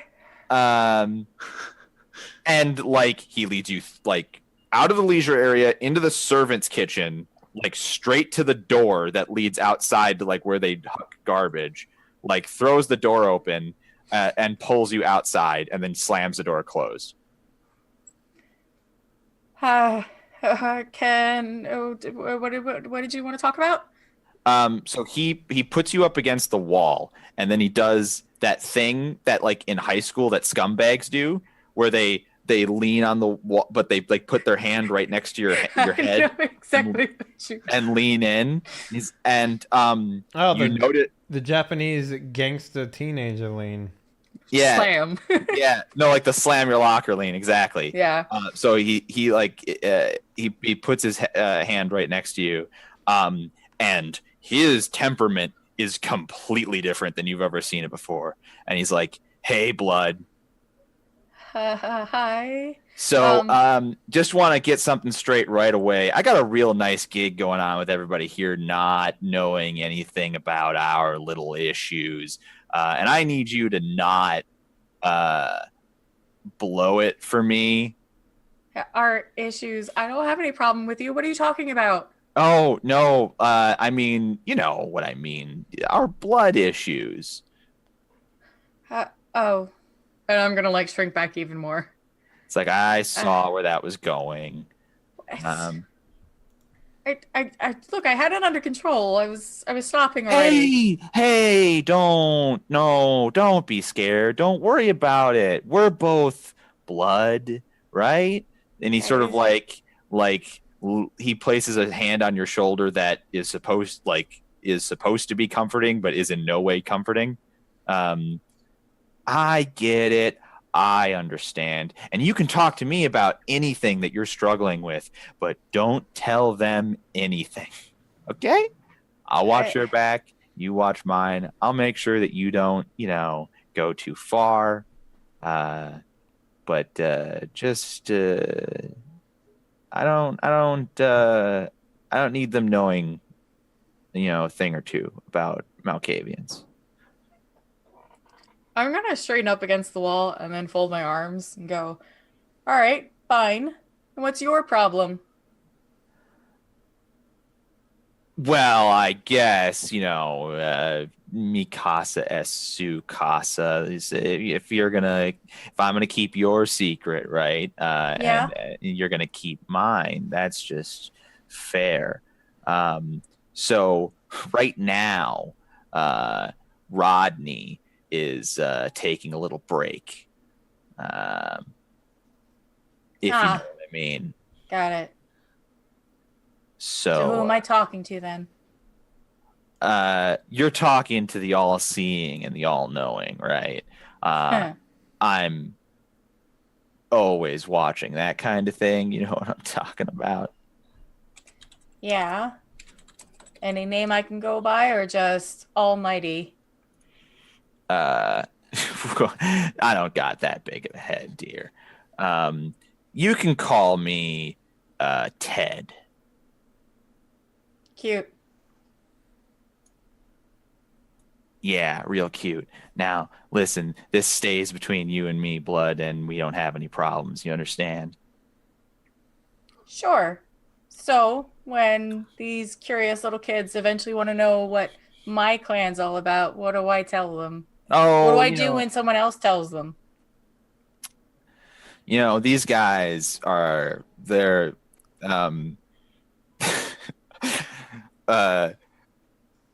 thicker than the finest piece of ass. You know what I'm saying? Yeah, but they ask a lot of questions, and there's a lot of other people in there. Well, they ask a lot of questions. They ask a lot of shitty questions. They don't get a lot of good answers. Look, eventually they're going to find out that Malkavians, were a little interesting. That's fine. And they don't even know that I'm a Malkavian yet, and they don't need to know that you're a Malkavian either, all things considered. You can go invisible. I can go invisible. Cool powers. That's all it really matters. You know what I'm saying? Sure. I mean, I barely understand anything other than what I've been told, so why not? All right, then this is perfect. You're a lost little duckling, and I'm, I can be your mother Watch duck. it. What? Whoa, whoa, whoa. There's no need for the hostility. We're family here, right? Yeah, since my sire abandoned me, I felt all chummy with every vampire I've ever come across. Well, then this is perfect. I think I can teach you a few things. I'm not nearly as inept as, the Three Stooges. You can teach me things. Oh, yeah. I've noticed that your obfuscate isn't nearly as strong as mine. And, well, just how good are you at, and he sort of like looks at you and his eyes go red for a second. How good are you at that one? Not that good. I don't really understand it. All right, then. So, we keep, we have a nice little, sort of familial relationship, and I can teach you what I know, and then you keep things on the level, you keep things on the down low, because the way things are heading, I think you're the next member of the the Kotiri, as they say, huh? I mean, it's just sort of headed that way. I got a feeling. And, want to get out here and, I was worried for a second there you might make a scene. People might start asking questions, but you had it under lock and key.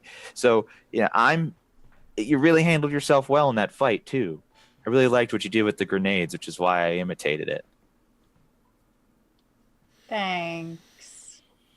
I have a sense that you're a little anxious, you're a little shy, but you should really be proud of how you handled yourself out there, huh? And he gives you like a hearty slap on the back type thing.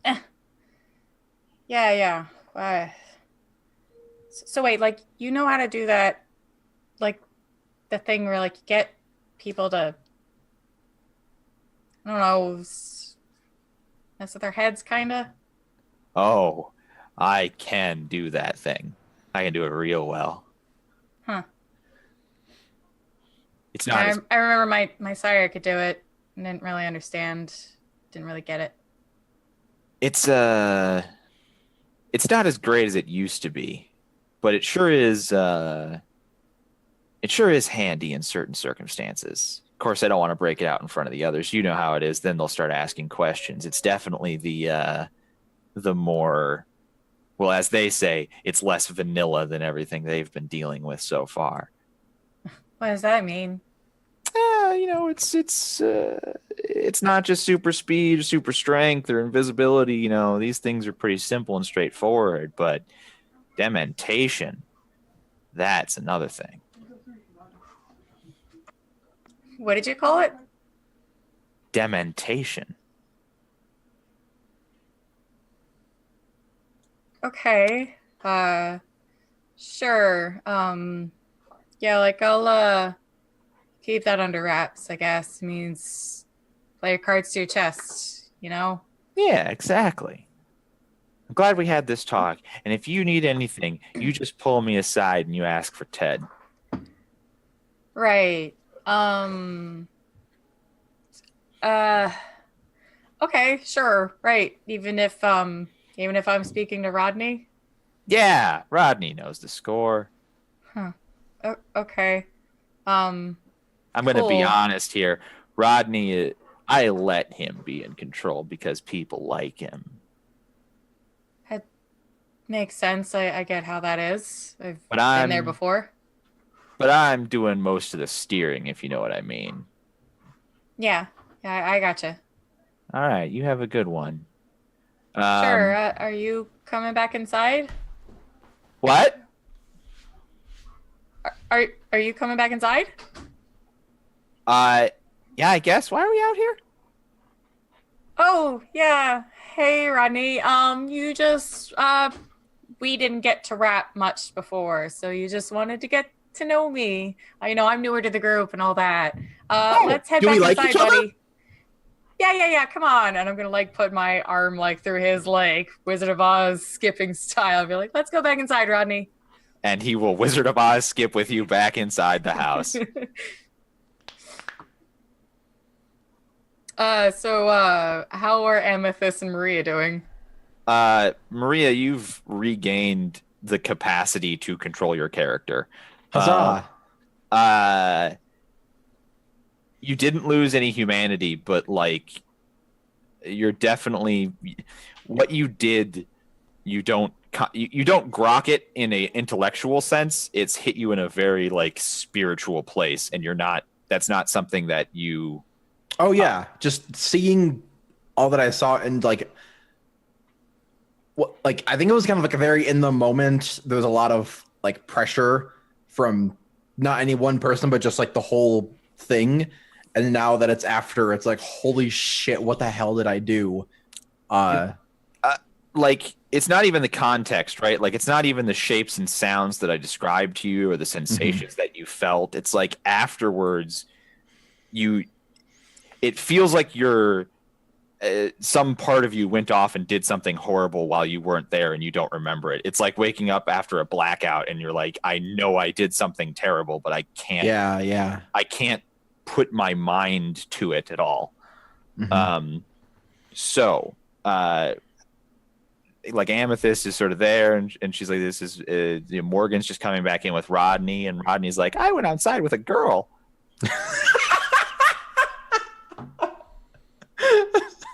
Yeah, I'm strolling in with Rodney arm in arm.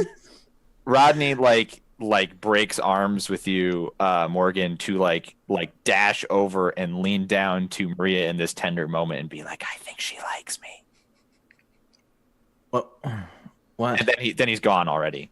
He's back to like being over near Morgan and like sort of like talking at her. It's like, hey, do you like Huey Lewis in the News?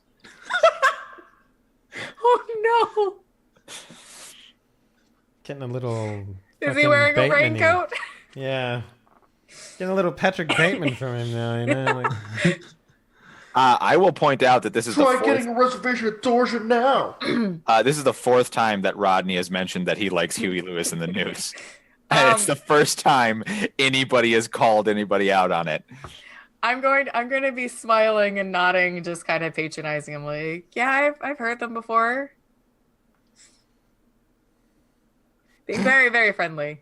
Just... And like, hey, it's like, I think my favorite song of theirs, but da. Anyway, Maria, how are you coping?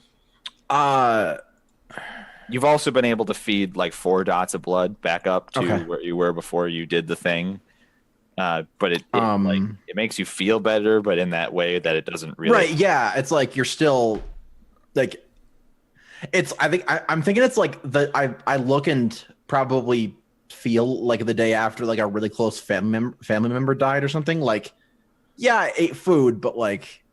Yeah, it's like, yeah, I'm not hungry anymore, but that doesn't really help. Like, okay, I won't die of starvation, but yeah, I'm not. I'm still sitting on the couch just staring at the wall because of this like emotional like ton that's just weighing down on me right now. So like, yeah, so she like wipes the blood off of her face and everything, and like she's awake and okay, but probably just like sitting there not she's not saying anything, but like if she's not like inching away from it from like touch or like contact at all. So like she's still open to talking, but like she's not going to initiate it at the moment. All right. Well,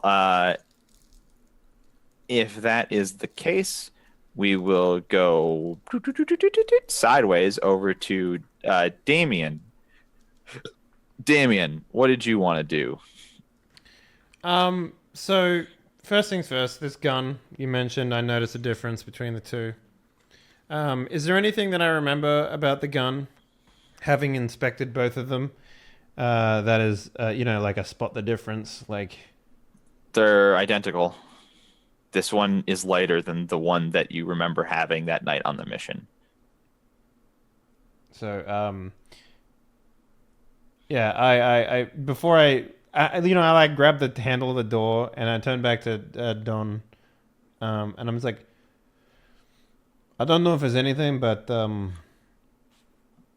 if things might be heavier if they're like, not what they're supposed to be. It's the only thing I can think of.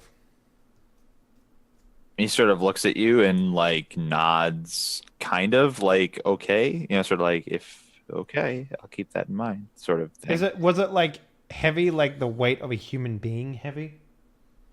Well, so this gun is still super heavy. No, I get that, but the other gun, was it like Um, as heavy as like if I was to pick up a human being with one hand?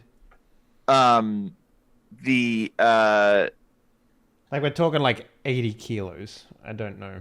yeah, no, I don't know about 80 kilos. Like it was an unusually heavy gun. Okay, but so probably closer to 60 if we're talking like slim, like look, I don't know kilos in the first place, Dave. So that is I don't know what you mean when you say 80 kilos. You.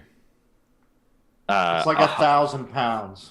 About what you weigh, Wreckage. That's rude. I weigh like 140 pounds. Yeah, so about 60 kilos. 70 kilos. Yeah, we're not talking north of 100 pounds gun. Okay. It is Basically, it's the thing that might give a object away if you were to hold it. So, yeah. Well, with that in mind, I'm going to, it's like, do you know where, God, what was his fucking name? I'm sorry. I'm real bad at names today. Mohammed. Yeah, Muhammad, yeah. Do you know where that fuck Muhammad went?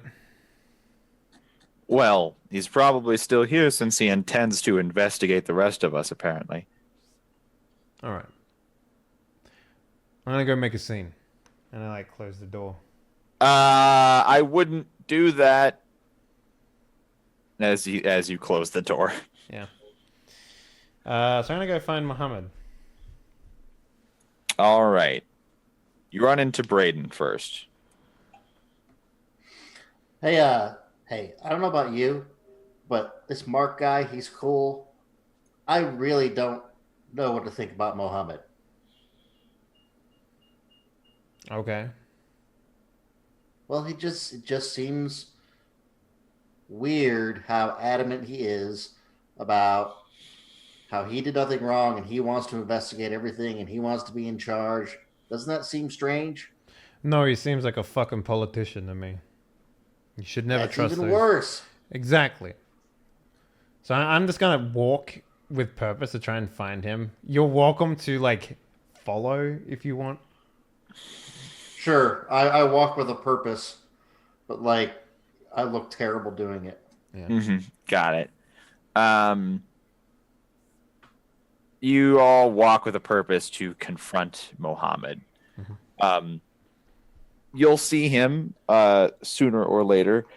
I think you probably encounter a couple other barons first. You just sort of check all of the, you're looking for all the NPCs, right? So you go to like the bar and there's one at the bar, and then you go into like the hot tub and there's one in the hot tub. And you're like, where the fuck's the last NPC? And then he's like, by a bush for some reason, like, in the garden. You're like, fuck, I You didn't have to check open out up the cutscene. Yeah. So you see Mohammed, and the way that it's going to play out is like Mohammed was going somewhere else, and you've both turned the corner down this hallway, headed in opposite directions at the same time. So you're going to meet in the middle type thing. Yeah, I'm gonna stand in front of him and it's like, I don't appreciate the way that you're treating me. I don't appreciate you. Oh, that's Get the fuck fucking... out of my way. I'm not leaving until we have fucking words. Oh, we can have words. he says, and like you hear the of his knife come out. Guys, we can all appreciate each other. It's fine. What the fuck do you have against another Anarch? I don't have anything against another Anarch. I have something against La Sombra. Yeah, well, I'm a fucking Anarch before I'm a Sombra. Bullshit. Nobody's anything before they're a La Sombra. Oh, yeah, and what's that make you? King Dick? It makes me King La Sombra killer in the Anarchs. I've killed hundreds of your clan, and they've killed hundreds of mine. Yeah, and I've never met a single one of my clan, so what's the fucking point? You met at least one of your clan, even if you claim not to remember it. Your blood is foul and black like that shit you spew out. It taints everything about you. Your fucking shadow is goddamn evil. And he literally is scowling at the shadow you are casting on the ground. Yeah. It's like, you're scared of the big bad wolf, are you? I ain't scared of any La Sombra I ever met. Tell you what, though. Which clan were you there, Muhammad? I'm a Bruja, tried and true. Oh, wow, Brewhouse pretty cool. Yeah. But listen, we don't. I know you may think that we have some sort of clan loyalty or something, but we honestly, Damien isn't blowing smoke up your ass when he says he doesn't really give a shit about his clan because he really doesn't know anything about his clan. Oh, I believe that much at least. You're the most piss poor excuse for La Sombra I've ever seen. Yeah, see? So it's fine. How many tentacles can you make? 3, 5, maybe? If I was to sit here and listen to you talk about my fucking tentacles, as you put it, I don't count myself like that. I'm more of a man than you've ever been in your entire fucking lifetime. That's fucking hilarious. Because what I see is a cop who's seen less action than I have in the last 6 months in his entire life. You don't know what I've seen. Oh, LA cop, white, Irish. You ain't seen nothing too bad. Maybe a riot here or there. Maybe a little bit of gang violence. That's nothing. Maybe you ran Narc Squad once and you've delved into some corruption, and maybe you even ran into some low-level vampire one time and didn't know it. That's fucking nothing. I've been on the streets in Chicago when the Sabbat were trying to invade. You know what a Sabbat invasion's like? If it was anything like you fucks in real life, I wouldn't have any idea. And that's the thing. You think I do? I don't. And you're clawing up my ass like some sort of fucking Anarch fucking saint. And here you are, putting a man down because he was born in a certain way. Like it's the color of his skin or some shit. I don't even know if you fucks have a name for it. You certainly should. There are 2 types of Anarchs. Damien. There's the Anarchs who are in it because freedom and everyone's the same and equality. And then there's the Anarchs who are in it because they fucking hate the other factions. Mm-hmm. I'm going to put my hand on the pistol and pull it out of its holster. And I'm going to point it at his lower guts, like his stomach region. You think I'm even a little bit intimidated? I can move faster than you can pull that trigger. You want to find out, princess? Yeah, I do want to find out. I'm going to attempt to shoot him in the stomach, Wreckage. Oh, Jesus. All right. I need you to roll Dex Firearms. All right. And I also want you to roll the Dex Firearms, then roll me what would be your initiative roll typically. Okay.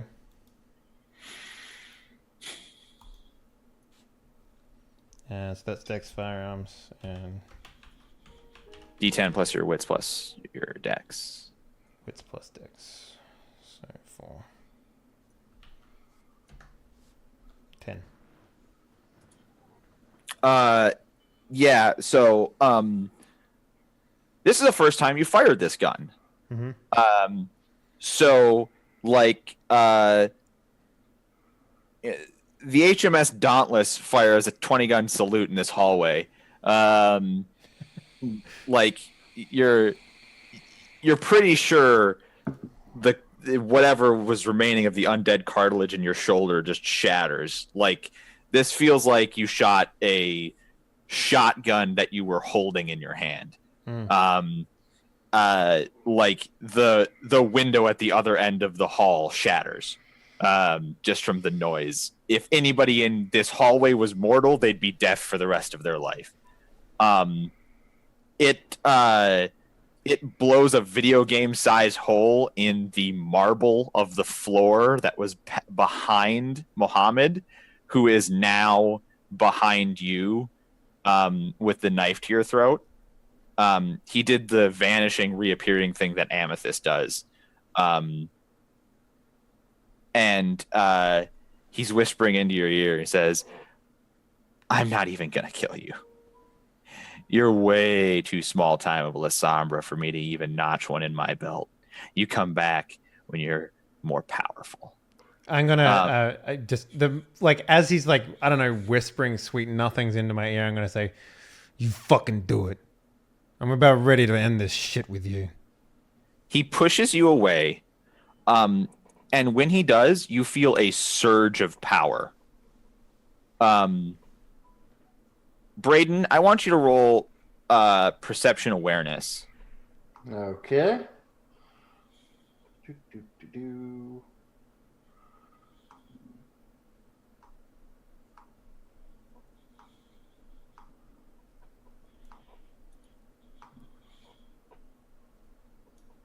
Yay! You were in such a position that you were behind both Damien and then Mohammed once Mohammed went behind Damien. When Mohammed pushes Damien away, he does it with a single stiff straight arm against the back.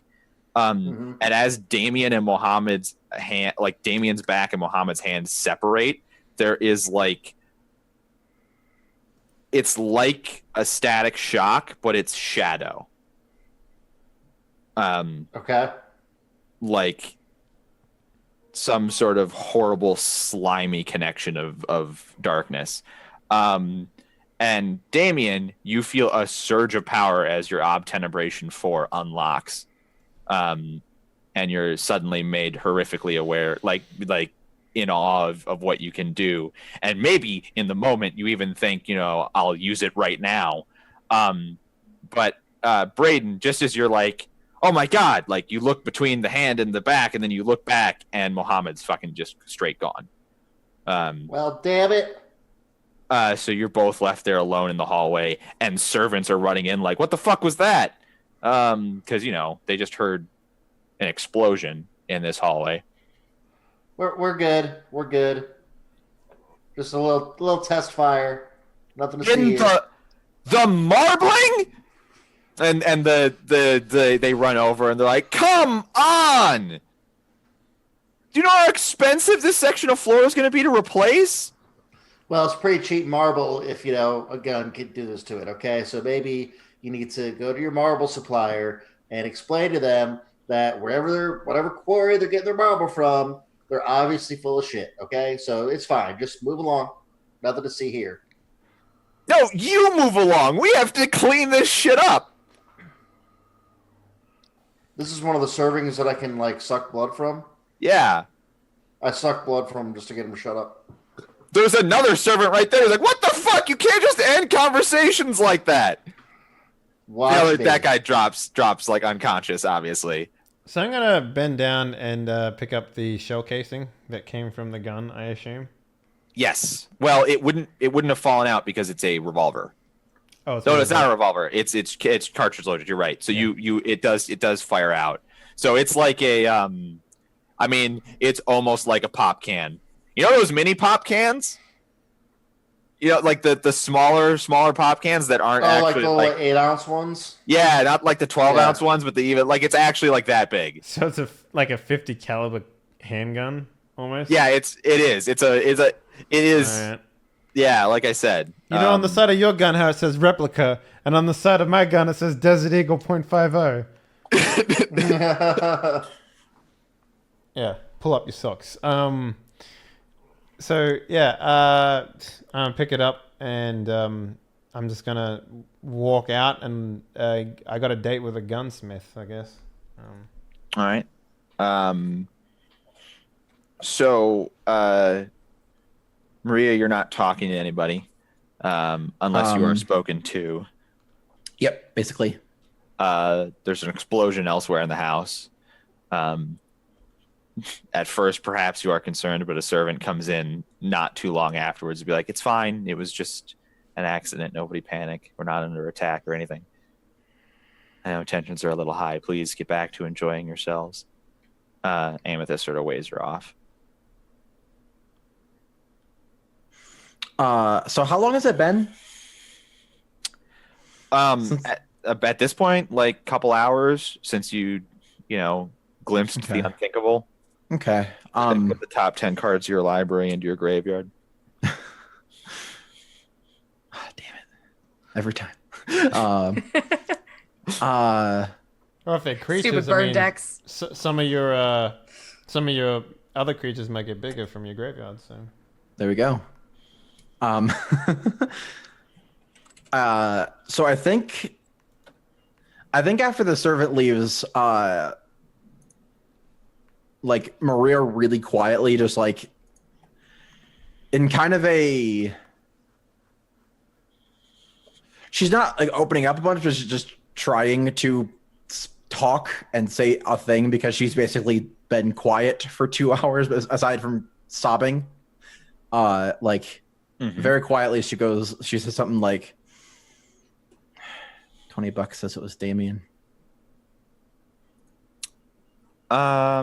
Amethyst will sort of pick up on like your sudden need to say anything, and will be like, "I'll take that bet. I bet it was fucking Braden." jokes on both of them. House wins. It was both of us.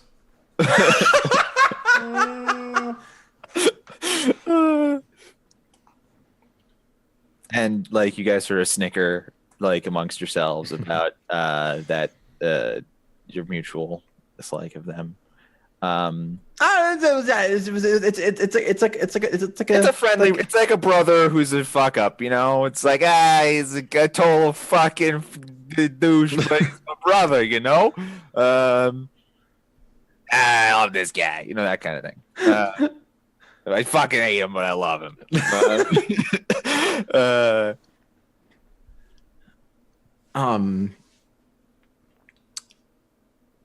I think I look up. Is Morgan back with us? Are Morgan and Rodney back with us now? Morgan is still here. Rodney fucked off at some point, like he does. I think I look up. I look up at the two of them and like.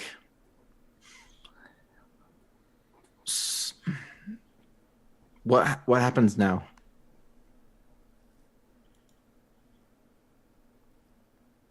I'm just kind of shaking my head. What do you mean, sweetie? Like what? With him and me. Well, he's bloodbound to you, which you're in the very interesting position of having never experienced it yourself. Morgan, did you know I don't want to be too personal. Did you know your sire? For a while. She kind of fucked off, but I mean, she do that. She was around for a while. Basically, she was kind of like growing up again. She tried to like teach me things, and she definitely tried to teach me what she wanted me to know. So there's that. And but apparently you experienced being bloodbound to someone, right? Yeah. She wasn't too bad. She was annoyed with me. Maybe she'd kind of push that, but I think I just wasn't what she was looking for. So, do you see kind of how Morgan is dancing around, speaking ill of her sire, even though her sire clearly abandoned her and also had a bunch of like shitty expectations and, basically it's all shit and crap. That's because Morgan's bloodbound to her sire still, even though she hasn't seen or heard from them in forever. And that's because, I'm right here. look, yeah, I know, sweetie. I'm not trying to. I'm trying to explain to Maria what it means to be bloodbound to someone. So right now, in the other room, there's a guy who's really pissed that he's a vampire now. But he'll be mad at you. He'll want to disobey you. He'll want to not do what you want to do, but he'll be compelled to listen. He'll be compelled to respect you. And later on, if you abandon him and years from now someone asks him, what was your sire like?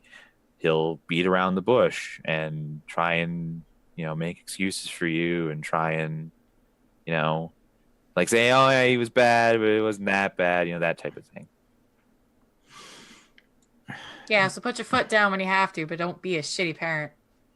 Yeah, you're like a vampire parent now, and most sires are total. I've never experienced being bloodbound because, like you, I woke up in an alley somewhere and didn't know what was going on. So, like, what do you mean that he's compelled? Like, so we've described ghouling, right? Like, so if you give a human your blood 3 nights consecutively, they become increasingly bound to you until they are literally your slave. When you sire somebody, you've given them 1 bit of blood while they were still a human. So they are 1 tier, I guess, mind controlled by your blood of 3. So I'm no good at explaining this. I punch Look, things. save the sweetheart. exception of like an absolute brat who won't listen to their parents. I don't know if you had parents or what your family situation is, but you get the idea of a parent who had, some respect for their kids and said, you do this, you don't get ice cream, or like go clean your room, and the kid just feels compelled because it's caretaker. It's this weird compulsion you can't really necessarily fight. Yeah, I encourage you to. I mean, look, we need to know what this guy knows about the Kuijin. And of everybody here, regardless of our special powers, he's going to be most willing and able to talk to you. Shit. I don't know if I can look at him again. McNeil gave you a bit of an out. You don't have to tell him you're his sire yet. Not just that. When I look up at I look at Amethyst, and then I look at Morgan, and like,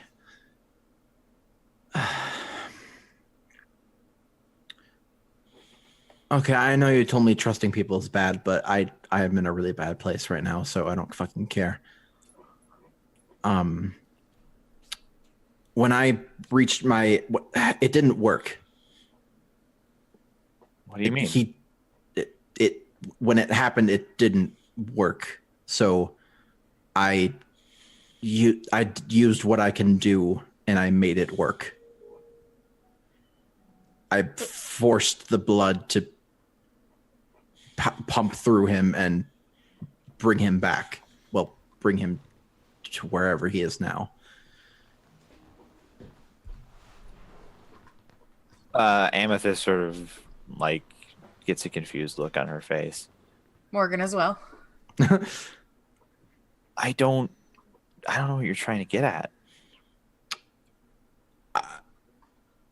That hole in his chest from the blade or the spear thing, I put my hand in there and touched something. that made that.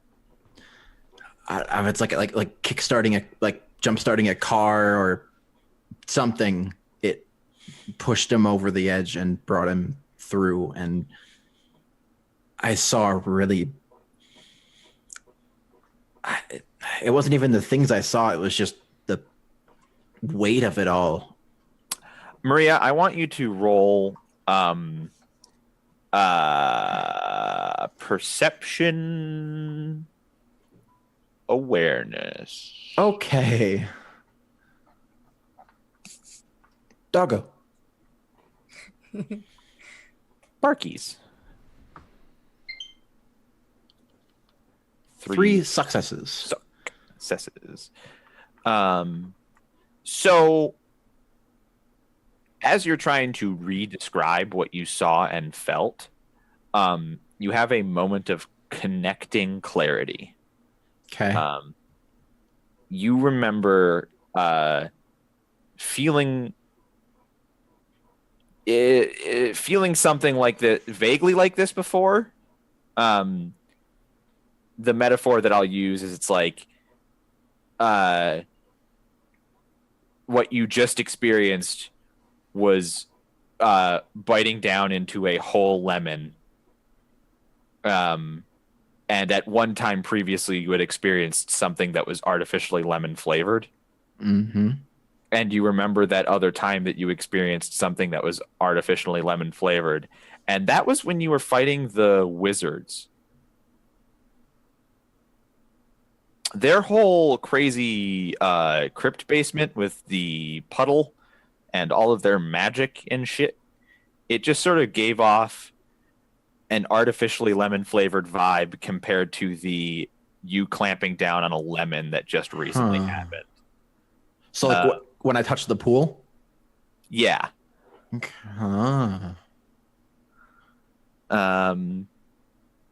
So yeah, that is a moment of clarity that you can make the connection to.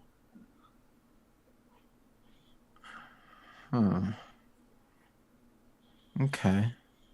Meanwhile, Amethyst is like, what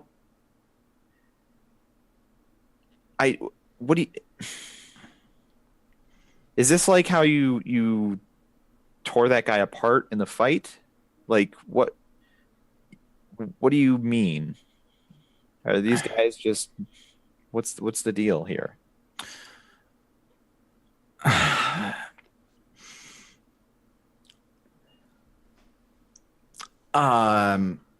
So Maria's in a really bad place, so she probably shouldn't tell them, but she's totally going to. Did I learn the name of my clan? I forget now. Yes, you did. Okay. What was it again? I'm a Zamisi.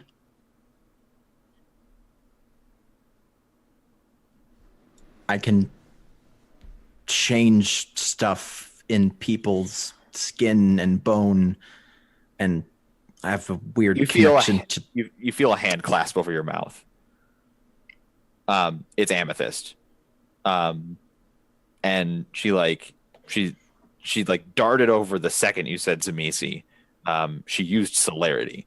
Oh. She clasps her hand over your mouth, like perks up, looks around the room. None of the servants are there. Then she does this to you, or she's like, and then she disappears, and like you hear like footsteps in each room outside of this room, like very briefly, like, and then she's back, and she's like, if you want to have this conversation and talk about it, I'm totally down. This is a terrible place. Okay. Where then? Shit, you've already told Morgan too. I wasn't here. You feel a very tight hand wrap around your wrist, Morgan. And Maria, you feel the same. and then suddenly you're both yanked at the speed of Does the she wind. Quicksilver us?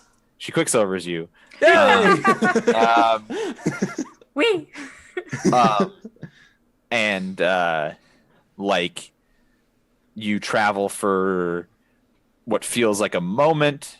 It's certainly it's like painful. You're being pulled by your arm, which is wrenched in your socket. Like the wind is very harsh and fast and quick. And then like suddenly you're at a bluff that overlooks the mansion. In California, where the rich peoples live, it's very bluffy. There's lots of hills, not specifically the Hollywood hills. That's why they're so good at poker. But there are hills. They're like these winding paths that go up mountains for where people live. Yeah. So you're on just a sort of deserted bluff where no one could be, basically. And it's just like, okay. What were you saying? You're a Zamisi? You did some sort of flesh crafting? Did I'm we like just fixing my arm like Okay, that was weird and cool. It's super speed. I've used it 1,000 times. I know, but you never used it on us. Snap back to reality. Oh, there goes gravity. How many times are we gonna make that fucking joke? Like, is Eminem ever going to like not be culturally relevant at any point in our lives? I don't think so. Are we gonna be like Never. Are we gonna be like 98 years old? And someone's gonna go snap back to reality, and then like the entire fucking elder home is just gonna be like, oops, there goes gravity. Like, is it just gonna be like that? Are we just gonna the entire retirement home just jumps up and gets crunk? It's gonna be great. Know what? In the funeral fucking like handouts that we give at our funerals, the very last line will be like, read the first letter of every sentence, and it says it's the fucking lyrics to Eminem music, like fucking hell. Anyway, mom's spaghetti. Mom's spaghetti. Yeah.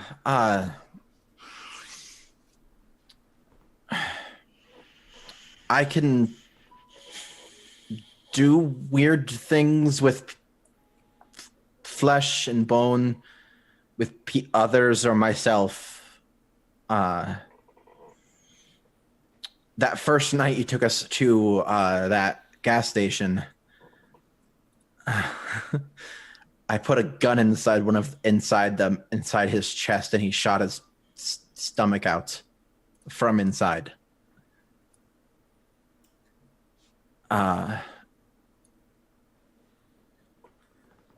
One of the when we were fighting the wizards, I put their limbs together like a mermaid, like a weird flesh tentacle. Triggered.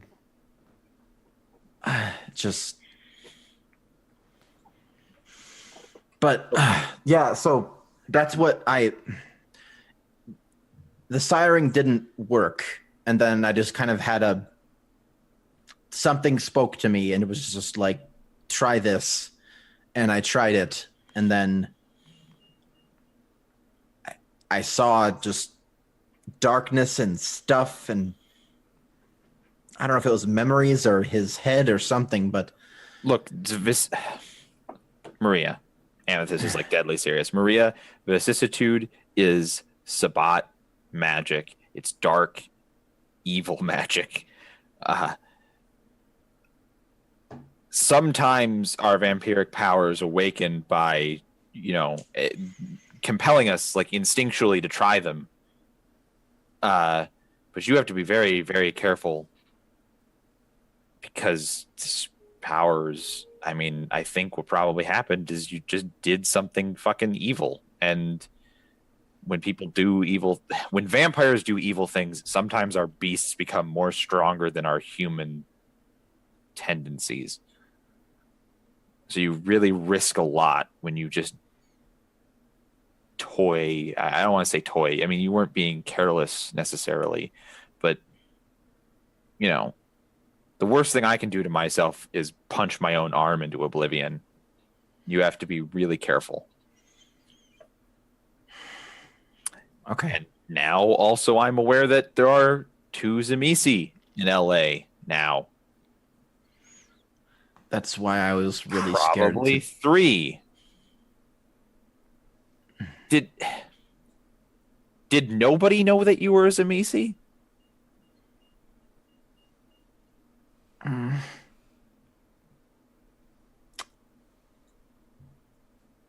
Garcia knows. Don Salvador knew? He didn't say anything when you volunteered to sire that guy? I guess not.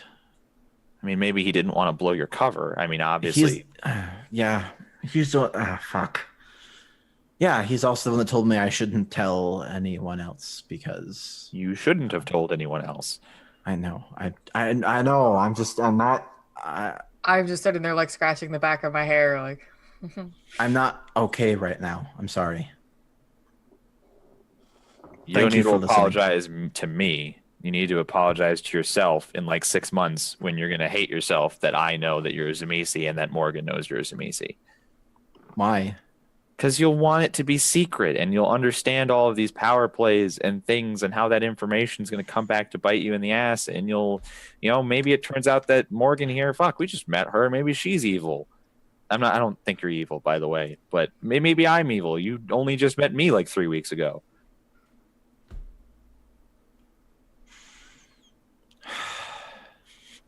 Maybe good and evil don't even factor into it. Maybe you're going to find out later that you're evil and we're good and we have to fight you. This is all sounding a little bit video gamey. Video games haven't even been really invented yet. Hardly. Oh, wait, it's the 90s. That's right. This is all sounding a bit horror movie-like. This is too much like fucking Mrs. Pac-Man right now. I'm just gonna like Inky, step Blinky, back a little bit. and gobble, gobble, gobble. I don't know who's Pac-Man, who's the ghost. I think I look at Amethyst and I like chuckle and I like if I end up being evil, I'm pretty sure you could take me. She makes a good point. She's like, yeah. Mm-hmm. No, yeah, probably. Well, I guess I don't know. If I punch you, are you just gonna like absorb my arm and then turn it into a turd or something? I don't think so. Well, maybe you should learn how to do that because you're probably gonna get into a fight with somebody who's super strong and super fast at some point. Fuck, I don't even want to think about what I can do anymore after that. If you don't, then it's going to be like what just happened here, where all of a sudden you have a flash and an urge to do it and you go way too far without being prepared. If you had built up to whatever you just did in there, if you had practiced and practiced and practiced, it wouldn't have hit you as hard. It wouldn't have risked your whatever, your mental state. It wouldn't have drained you out as much. Then you're going to find yourself in a place where your life or somebody's life that you care about maybe depends on going further than you ever have with your power. And you can't wait till that time to break the sound barrier. You know what I'm saying? You have to break the sound barrier, gradually over time.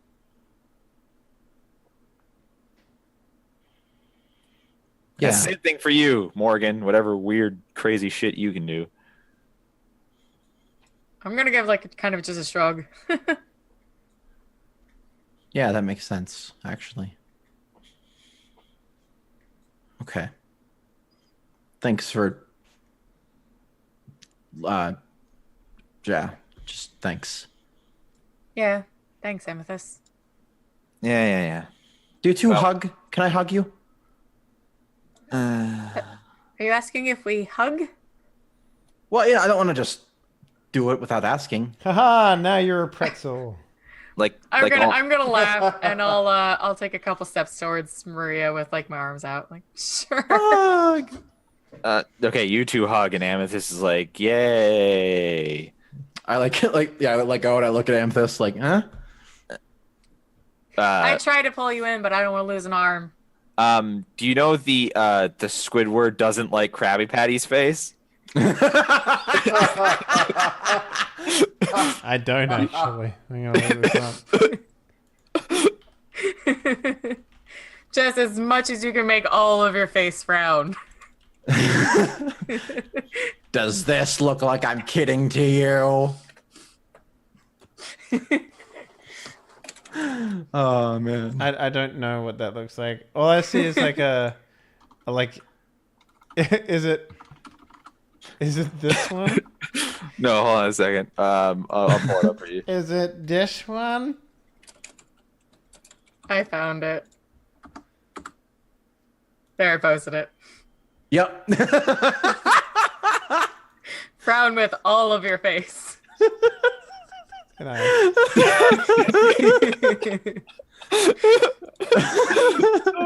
Right, so you look over at Amethyst. The suggestion Yeah, of she hugging. uses potence to fucking demolish her To face. frown even harder.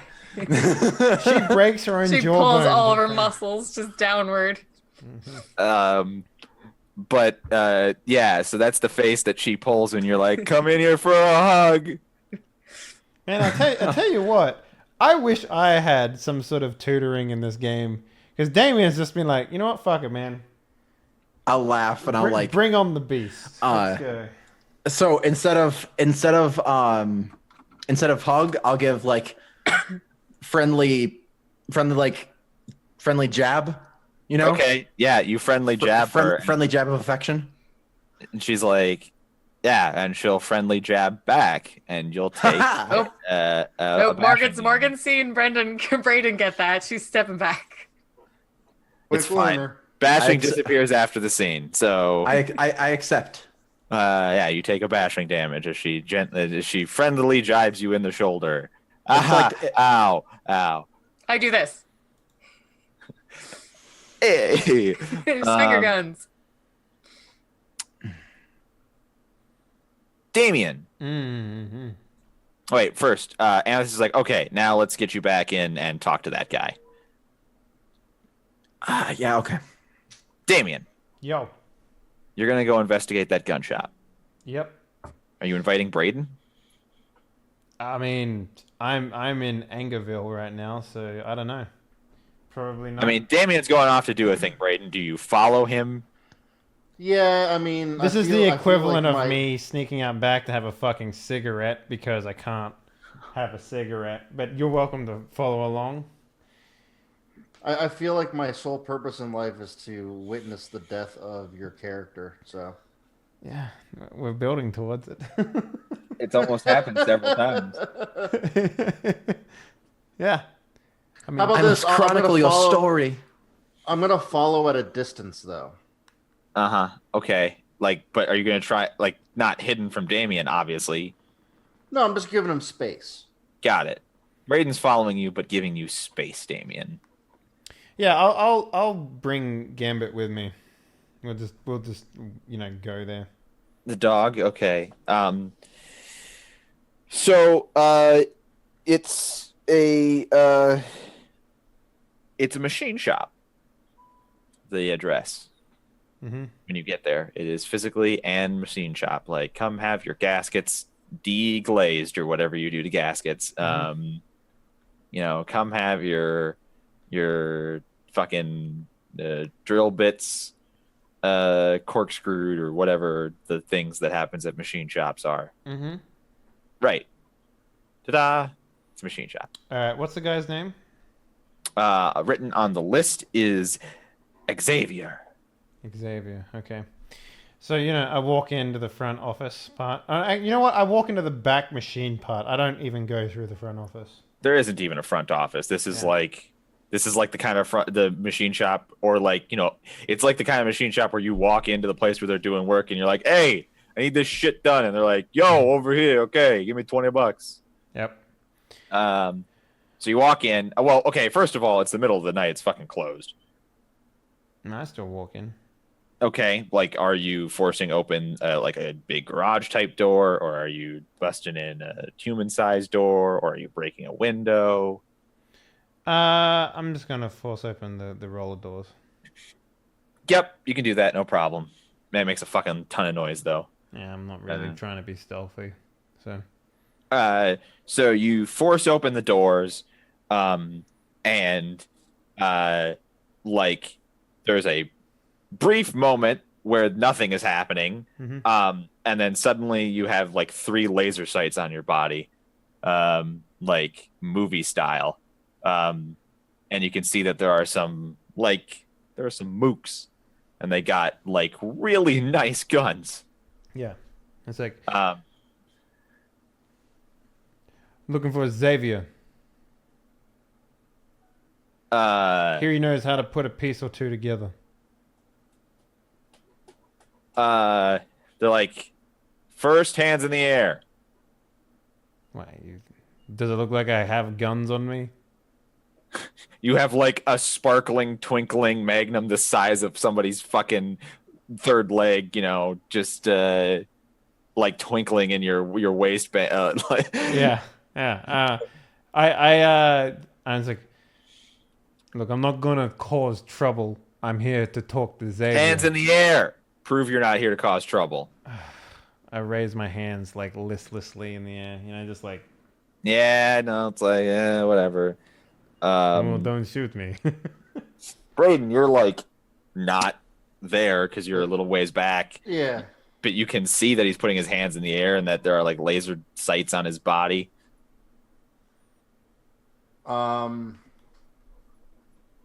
Well, first I'm being like, well, not again. Second, Oh, I'm gonna bollocks, go. not again. I'm gonna go through the door that Damien went through, and it's gonna be like, "Hey, are you guys open?" So now, like 2 of the guys swipe over to you, and it's like, who the fuck is this guy? Hands in the air. Well, okay. I put my hands up. I'm like, just trying to get some machining done. Is Xavier around? Why the fuck does so He like comes highly recommended. there's like 2 more guys that come out with guns, and they like they're on the first floor, and these other guys are on like a catwalk, and then like an overhang thing, and another guy was like feet up listening to a radio or something, and they're clearly talking on like a walkie-talkie to somebody. Look, we're here on behalf of Garcia. Either you're going to talk to us.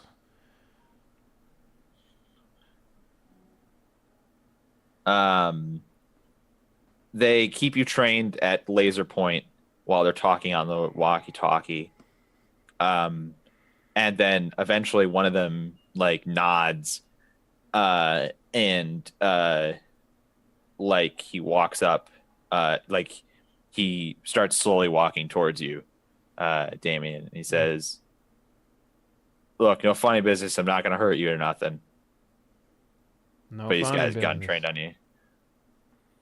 And when he gets close, he like pats you down, finds your gun. Obviously, he's like, "You'll get this back. Don't worry." He like takes it out of its holster, puts it on the ground. Oh, you know what? Why don't you just take the bullets out of that? I need it. It's part of why I'm here. Okie doke. Well, I'll bring it down to the meeting. How about that? Fine. And he sort of holsters it himself, and it's like, Jesus, that's heavy. Then he pats down Braden. Braden, do you have anything clandestine hidden on your body? I mean, I have my machete on me. So he finds a machete, Mm-hmm. and says, "Just looking for machining, were you?" Well, yeah. I mean, I want like my name and like a little design maybe engraved on it. Okay. You guys have a lot of guns. Do you get like robbed a lot? This is kind of strange for a machine shop. Look, Braden, please. Oh, you know this guy, huh? Yeah, I know this guy. He pats down your dog. What are you expecting Woof. to find on the dog? Well, we once had a mongrel run in who had explosives under its fur. What kind of sick fuck would do that to a dog? Just exactly your type of sick fuck is who. Anyway, you're allowed to come down. All right. I'll go down. So it's like there's a secret staircase. It's behind a barrel. Yep.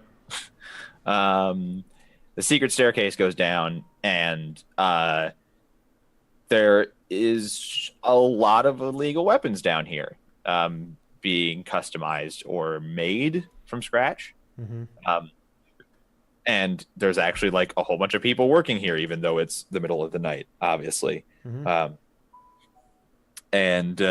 So there's just some, there's some thugs, and they're working, and they take you to a back office type place that overlooks the work floor. And there is a desk, and it has a placard, and it says Xavier on it, and it, the thing wheels around, and there's a guy. Xavier, I presume. Yeah. Who the fuck are you? I'm here on behalf of Garcia. Garcia didn't send nobody. Oh, he did. I like sit down. Who the fuck said you could sit down? I didn't say you could sit down. You stand back up. Listen, you sold a gun to Garcia. It belongs to me now. You fucking killed Garcia? No. You definitely shouldn't be sitting in my chair. You killed Garcia. No one's gonna be able to kill Garcia. He gave the gun to me as a gift. Now the problem is that you hire anyone recently? Asian descent? Whoa, are you fucking racist as well? You better not be sitting in my chair if you're racist. Well, yes, but that's not the point. It's the descent is important in this particular No, I didn't issue. fucking hire nobody. And I'm not going to answer any of your questions if you don't get the fuck out of my chair. I didn't say you could sit down. I'm going to put my hand on the chair and use potence to sort of crush it as I stand up. Like the handle, Yeah, he doesn't give a shit. He's like Um, staring at you listlessly. Yeah, I know. The only reason you're fucking down here is I had my associate check you fucks for pulses. I know what the fuck you are. And also handle you if you try any funny business. I'm here because this entire region has a problem, and it all stems from a gun that you sold to Salvador. Okay. How did it kill somebody it shouldn't have? It's a gun. You point it at somebody, they die. Actually, yes, and no one pulled any triggers. That's the problem. Did it misfire? I make good product here. What the fuck are you talking about? Your gun, someone had intimate knowledge of it, and this is a one-of-a-kind piece, I assume. Get to the point. You're losing me. I'm bored. All right, fine. Your gun turned into an Asian man and stabbed a friend of mine and through the heart with a spear. I need to know why the fuck someone would have intimate knowledge of a piece that you custom made for a man who's very powerful. Yeah, Garcia's powerful, but you lost me at the part where my gun turned into a dude. That's why I'm here talking to you now, isn't it? What the fuck do you think I'm gonna say? Yeah, I got a model of gun that's actually a dude that can turn into a gun and not back No, into a I dude. want to know if you've noticed anyone here recently being weird about this particular piece. Look, the products I sell to your people are very tightly scrutinized, but also your people do not come here to pick up their delivery. There's a go-between guy. So, look, I made a gun here, custom made.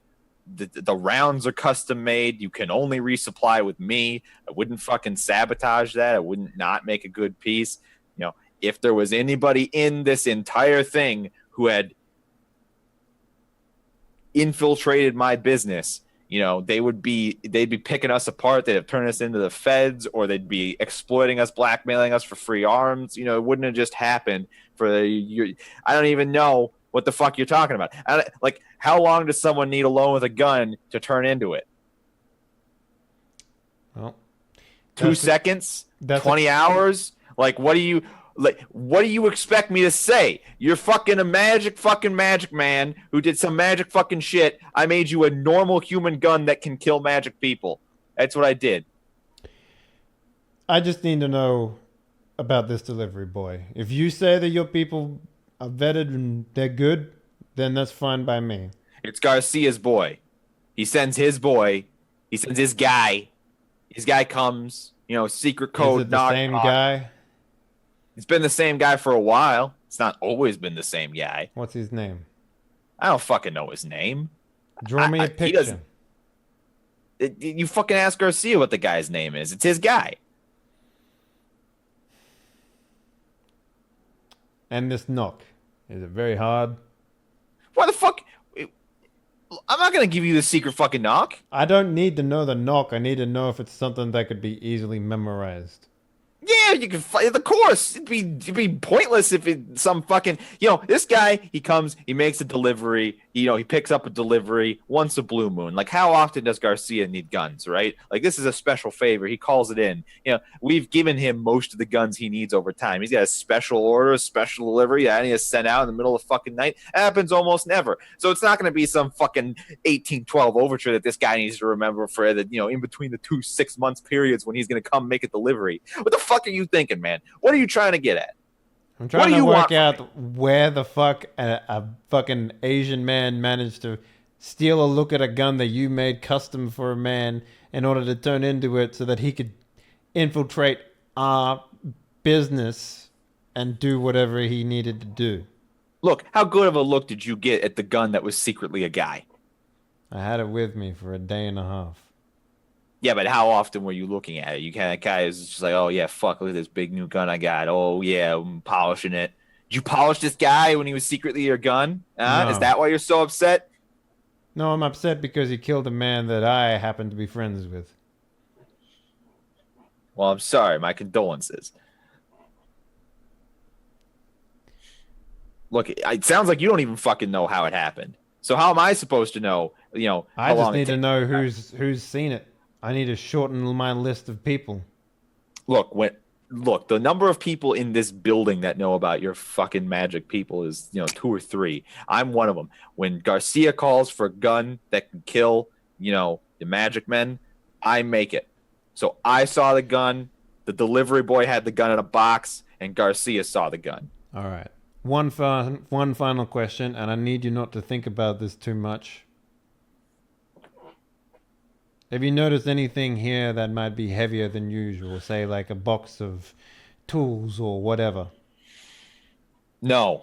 That is a really bizarre question. That's why I said don't think about it too much. All right. Well, I'm not thinking about it too much, but fuck, I wouldn't even interact with most of my equipment. So nothing out of the weird, nothing out of the ordinary. None of your boys come to you and said, hey, the machine's acting weird or nothing like that? Oh, hey, look, be quiet for a second. He pushes a button on his desk and says, hey, you fuckers, your equipment like weirdly heavy. And you hear it out on the floor come over on the speaker.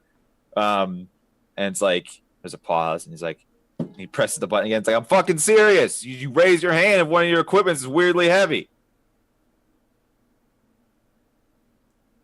Like, nobody raises a hand. Like, it's just like they're sort of looking at each other, and it's like, all right, there's your answer. Everything out there is fucking normal. Well, you do good work. Salvador is a good man. I don't want to put too much pressure on you and your business. Okay, well, next time, maybe you could not just fucking rip open a secret arms warehouse where we won't all go on high fucking alert and shit our pants and think that we're getting raided by the feds. Maybe you could fucking knock or say something. Maybe you could have called. Now, why would I do that? Because of all those reasons I just fucking said. Thank you for the time. Yeah, no fucking problem. Have a nice one. Hope you like the gun. You let me know if there's any problems. Now get the fuck out. So this boy, Wreckage. Yeah. Delivery boy. Sure. If I go... you know what? I'm going to ask to borrow his phone before I leave. What? Fuck no. I'm going to call Garcia. You can go fucking talk to Garcia. You just came from there, didn't you? I'm gonna go to a payphone then, Wreckage, if you're gonna be that anal. The guy you broke into his building. It's his business. He's an illegal arms manufacturer. And he wants to stay in business with him. It's fine. I go to a payphone. You go to a payphone. Yeah, I call Garcia. Well, one of Garcia's thralls answers. It says, "Hello." And put Garcia on, please. This is Damien. Oh, it's all right. Okay, give us a second. Do do do do do do do do do do do do do do do do, and then it's like, "Hello, it's Garcia." So your delivery boy is the only one that goes in between then your Xavier and you, right? Well, yeah. You think the boy? There's only a handful of people in this actual factory that actually have eyes on this piece.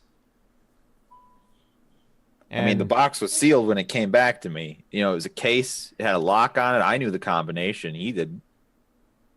Yes, well, we don't know anything about what's going on with his power, so... We don't know shit. You're right. So, I don't know. This guy just came round. Like, Maria's feeling better. I think we're going to maybe ask some questions. Maybe this is the time. Maybe that's going to help you with your investigation. What's to say that this man can't also be the case or whatever? There's lots of things that can happen here. Well, the case is still fucking here, so if it's secretly an Asian guy, he's really biding his time. Oh no, that guy's dead. I made sure of that. Well then, so the case is still here. Also, a real gun came delivered. You have to understand, I have a real copy of this gun, which means the case my boy brought you was real. When it got into my hands, it had to be real because I still have a real gun that you have right now, and we only had one case. I didn't make two guns. But at one point, there was two guns. At some point, there was two guns. Well, I don't know what to do now, Wreckage. As far as I'm concerned, this is a mystery that can't be solved by traditional thinking, as far as I'm concerned. So, no, it's you can solve it. You can. No, we'll see. But all right, I've reached the end of my awareness of this, and unless there's a roll that I can make to find more clues, I've expended all that I can. Well, Too bad V20 got rid of intuition. What was that? There delivery used to be an ability called intuition, and you could tell the ST, "Can I roll intuition?" Yeah. What about the delivery guy? Should we look into him? Well, that's the one thing. If Garcia says that he didn't know the combination of the case and it was sealed. I think the real thing about the delivery boy is Garcia wound up with a real gun at some right. So he has the real gun that Dave now has. That's a real gun, unless it's not a real gun. But I fired that gun. Yeah, and you never fired the first gun. Thank God. What I'm saying, even if he didn't have the combination of the case, again, duplicate case, and there was a switch made. Yeah, there was. But it sounds like so. But here's what Dave has uncovered, because I know that often Dave does these things and then doesn't feel like he uncovered anything or learned anything.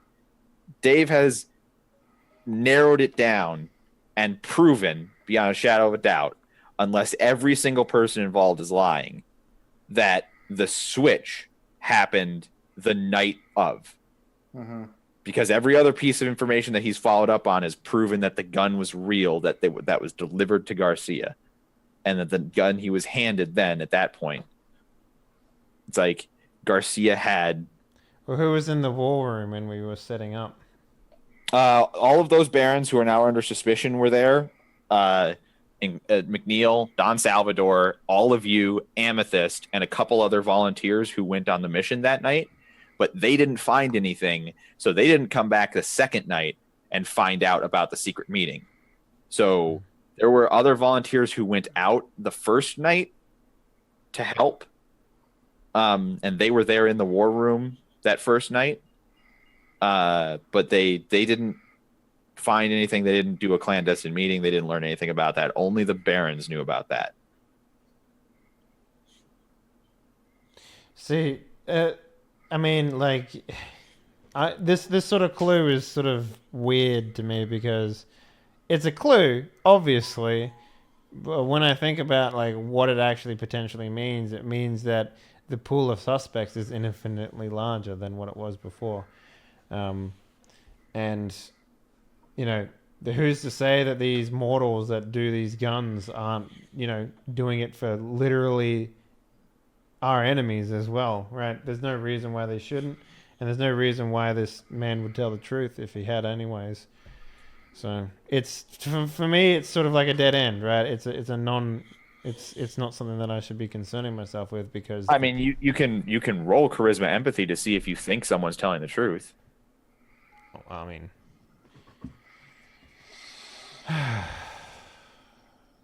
that's well past that point now. I'll let you make the roll for everything he said in that conversation. You're not there anymore, so you can't confront him, but I'll let you make the roll.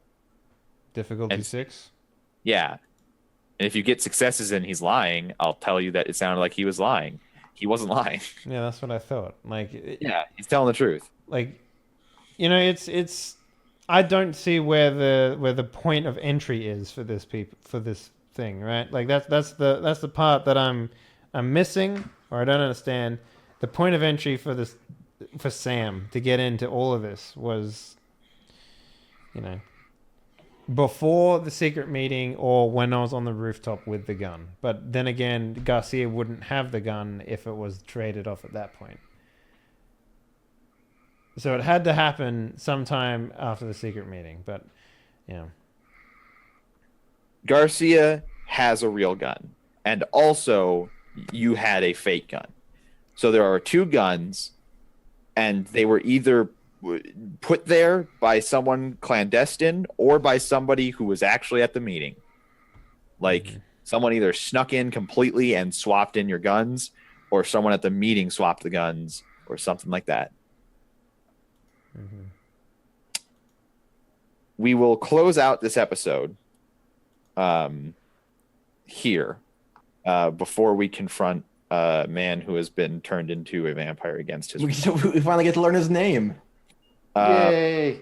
I guess you can learn his name. He can't deny you like telling his name. Jean-Louis. He said he doesn't have name. He doesn't have a name. That was the thing. Oh, remember? yeah. His people don't name that, like his race of sort of like. Well, like, his people is our people now, so. Yeah, he's a thrall or whatever. Like he was a like honor guard, and they didn't get names. Right. I guess he can not pick... even like a gray worm. I mean, you called him Ice Cream Man. Ice cream. Yeah. It's called him cream. Anyway, why don't we do shout-outs? All right. Well, thanks everyone for watching. Let's start with Spira. What a weird episode. A little bit. Yeah. It was good. That was fun. I'm very interested to follow up with Ted later and see all the horrible things he has in store for me, I guess. It seems he seems an interesting fellow. But yeah, hi everybody. I'm Storyteller Spira. I do role-playing games myself on my own channel. Especially Tuesday nights is my own Vampire the Masquerade long-running campaign set in New York. Tomorrow night, especially anyone who has followed us for a while, we will actually have the big to-do with all of my player characters facing the Setites in a big club shenanigan brawl. So really excited for that. It's been put off a couple weeks because people got sick or had to work.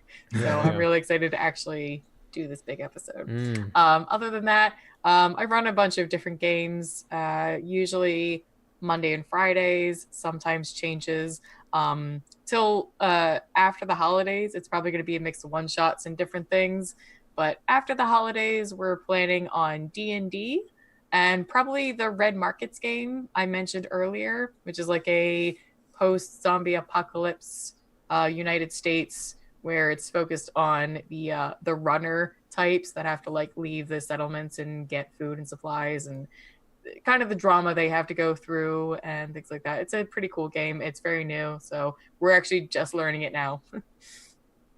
Awesome. That's it for me. Lily, let's hear a shout out from you. Hey everybody! Thank you for hanging out with us tonight. It was a really good episode. I like big, intense stuff happening, especially with my characters that have to like go through stuff and figure themselves out. Yeah, just really cool thing to happen with her and Amethyst, and then a cool connection between her and Morgan too. So that was really nice. Thanks for hanging out again. Thanks for hanging out with us. I'm Lily, Lilypad Nebula at all the places and things.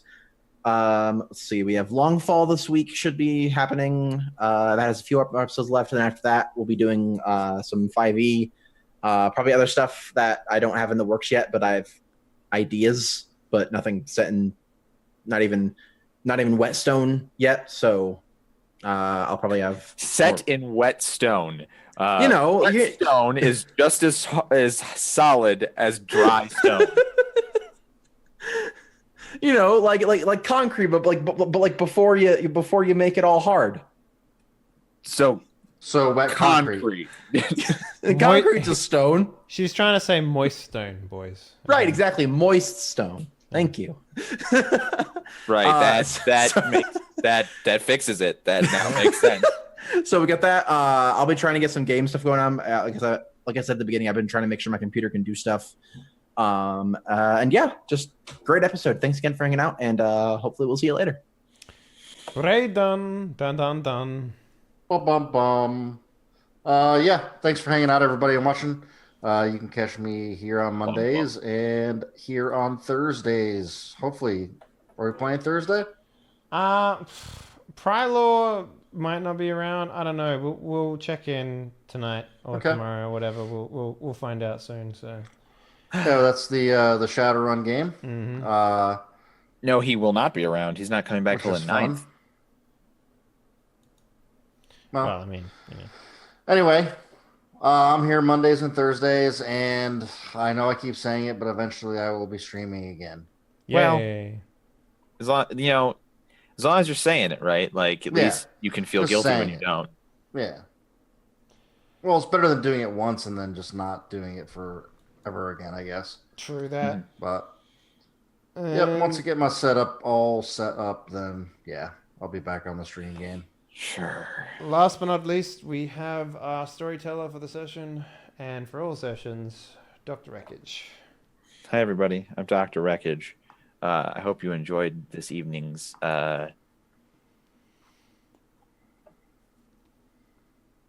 etc. If you did, why don't you like, share, and subscribe on the Die Party Instagram. Oh fuck! I wouldn't even know what to put on there. Just Here's all those daily pictures of the dice that we don't use. Just pictures of all those flesh guns from last session. Those were horrifying. Yes, they were pretty bad. Mm-hmm. Something I thought this was a pretty good session. Not everything went exactly as I was hoping, but it was pretty good. As a Malkavian, I had a lot of fun. I'm glad you had fun. I was especially worried about both Spira and Brian, who I felt didn't get much airtime. No, that the whole scene made it for me. I was like, oh, okay. I'm glad. As I believe you might recall that I said right away, "Oh, you're gonna have a scene with Rodney. That's so great." Yeah, that was fun. The plot is thickening, and Dave is dealing with a mystery, and I hope he shares his information with everybody else, so maybe we can talk about it, all of us. But I don't know. I think the trust in Damien and in his companions is fucking wearing super thin these days. So that's an interesting thought. I mean, why would that be? Everybody, especially in the group, has been nothing but supportive. That's just making him paranoid. If I had to put it on paper, it's probably because Damien feels like 100% like separated from the entire group. in terms of just where his standing is within the Anarchs, you know. And that is it's a fucking huge slap in the face, and that kind of happened a little bit today, but you know, not really. Well, Mohammed doesn't respect you, but he doesn't like any of you. The rest of the Anarchs like all of you, and they like you the same. So I mean, that hasn't been made apparent to Damien, at least anyway. one of them gave you a fancy gun for no reason except for they like you. Now that gun turned out to be a secret Asian man. Yeah, and I have my Then suspicions. he gave you a second gun, and that gun didn't sink into the swamp. Yeah. also, it's kind of like the question has been raised, and like, why would one Sabat be okay over another? You know, in terms of like. Well, he hates all of you, but you're a Lasombra, and the Lasombra are the No, leaders. I'm talking about Salvador. Oh, like what do you mean? Well, he knows about both of us, Right. so He he the didn't thing is, object to either, but he also, you know what I mean? Maria Like, came to him and told him what her powers were, and then he said, "Don't tell anybody. Your identity got revealed in a public meeting before he even knew about it." Anyway, So- like it's yeah, he doesn't trust a lot of people now. That's just pretty much how it goes. That's how Vampire goes. You shouldn't be trusting anybody right now. Yeah. So What are you gonna do? what are you gonna do? What are you gonna do? So yeah, guys, thanks for watching. I guess if you enjoyed tonight's game, why not you follow the channel, and if you're feeling real saucy, why not subscribe? Get access to the cockpit and the best emotes on Twitch. Tomorrow is the Destiny 2 DLC day. I don't know if we'll be around for that because, you know, got Abyss roughly around the same time when it goes live. So maybe afterwards that's probably when we'll do it. But yeah, check the schedule for information about what's happening this week because no plans not to do everything. So we'll see how we go. But yeah, that's pretty much it. Thank you very much for watching. Have a good one. We outie. Bye-bye. Bye. Bye.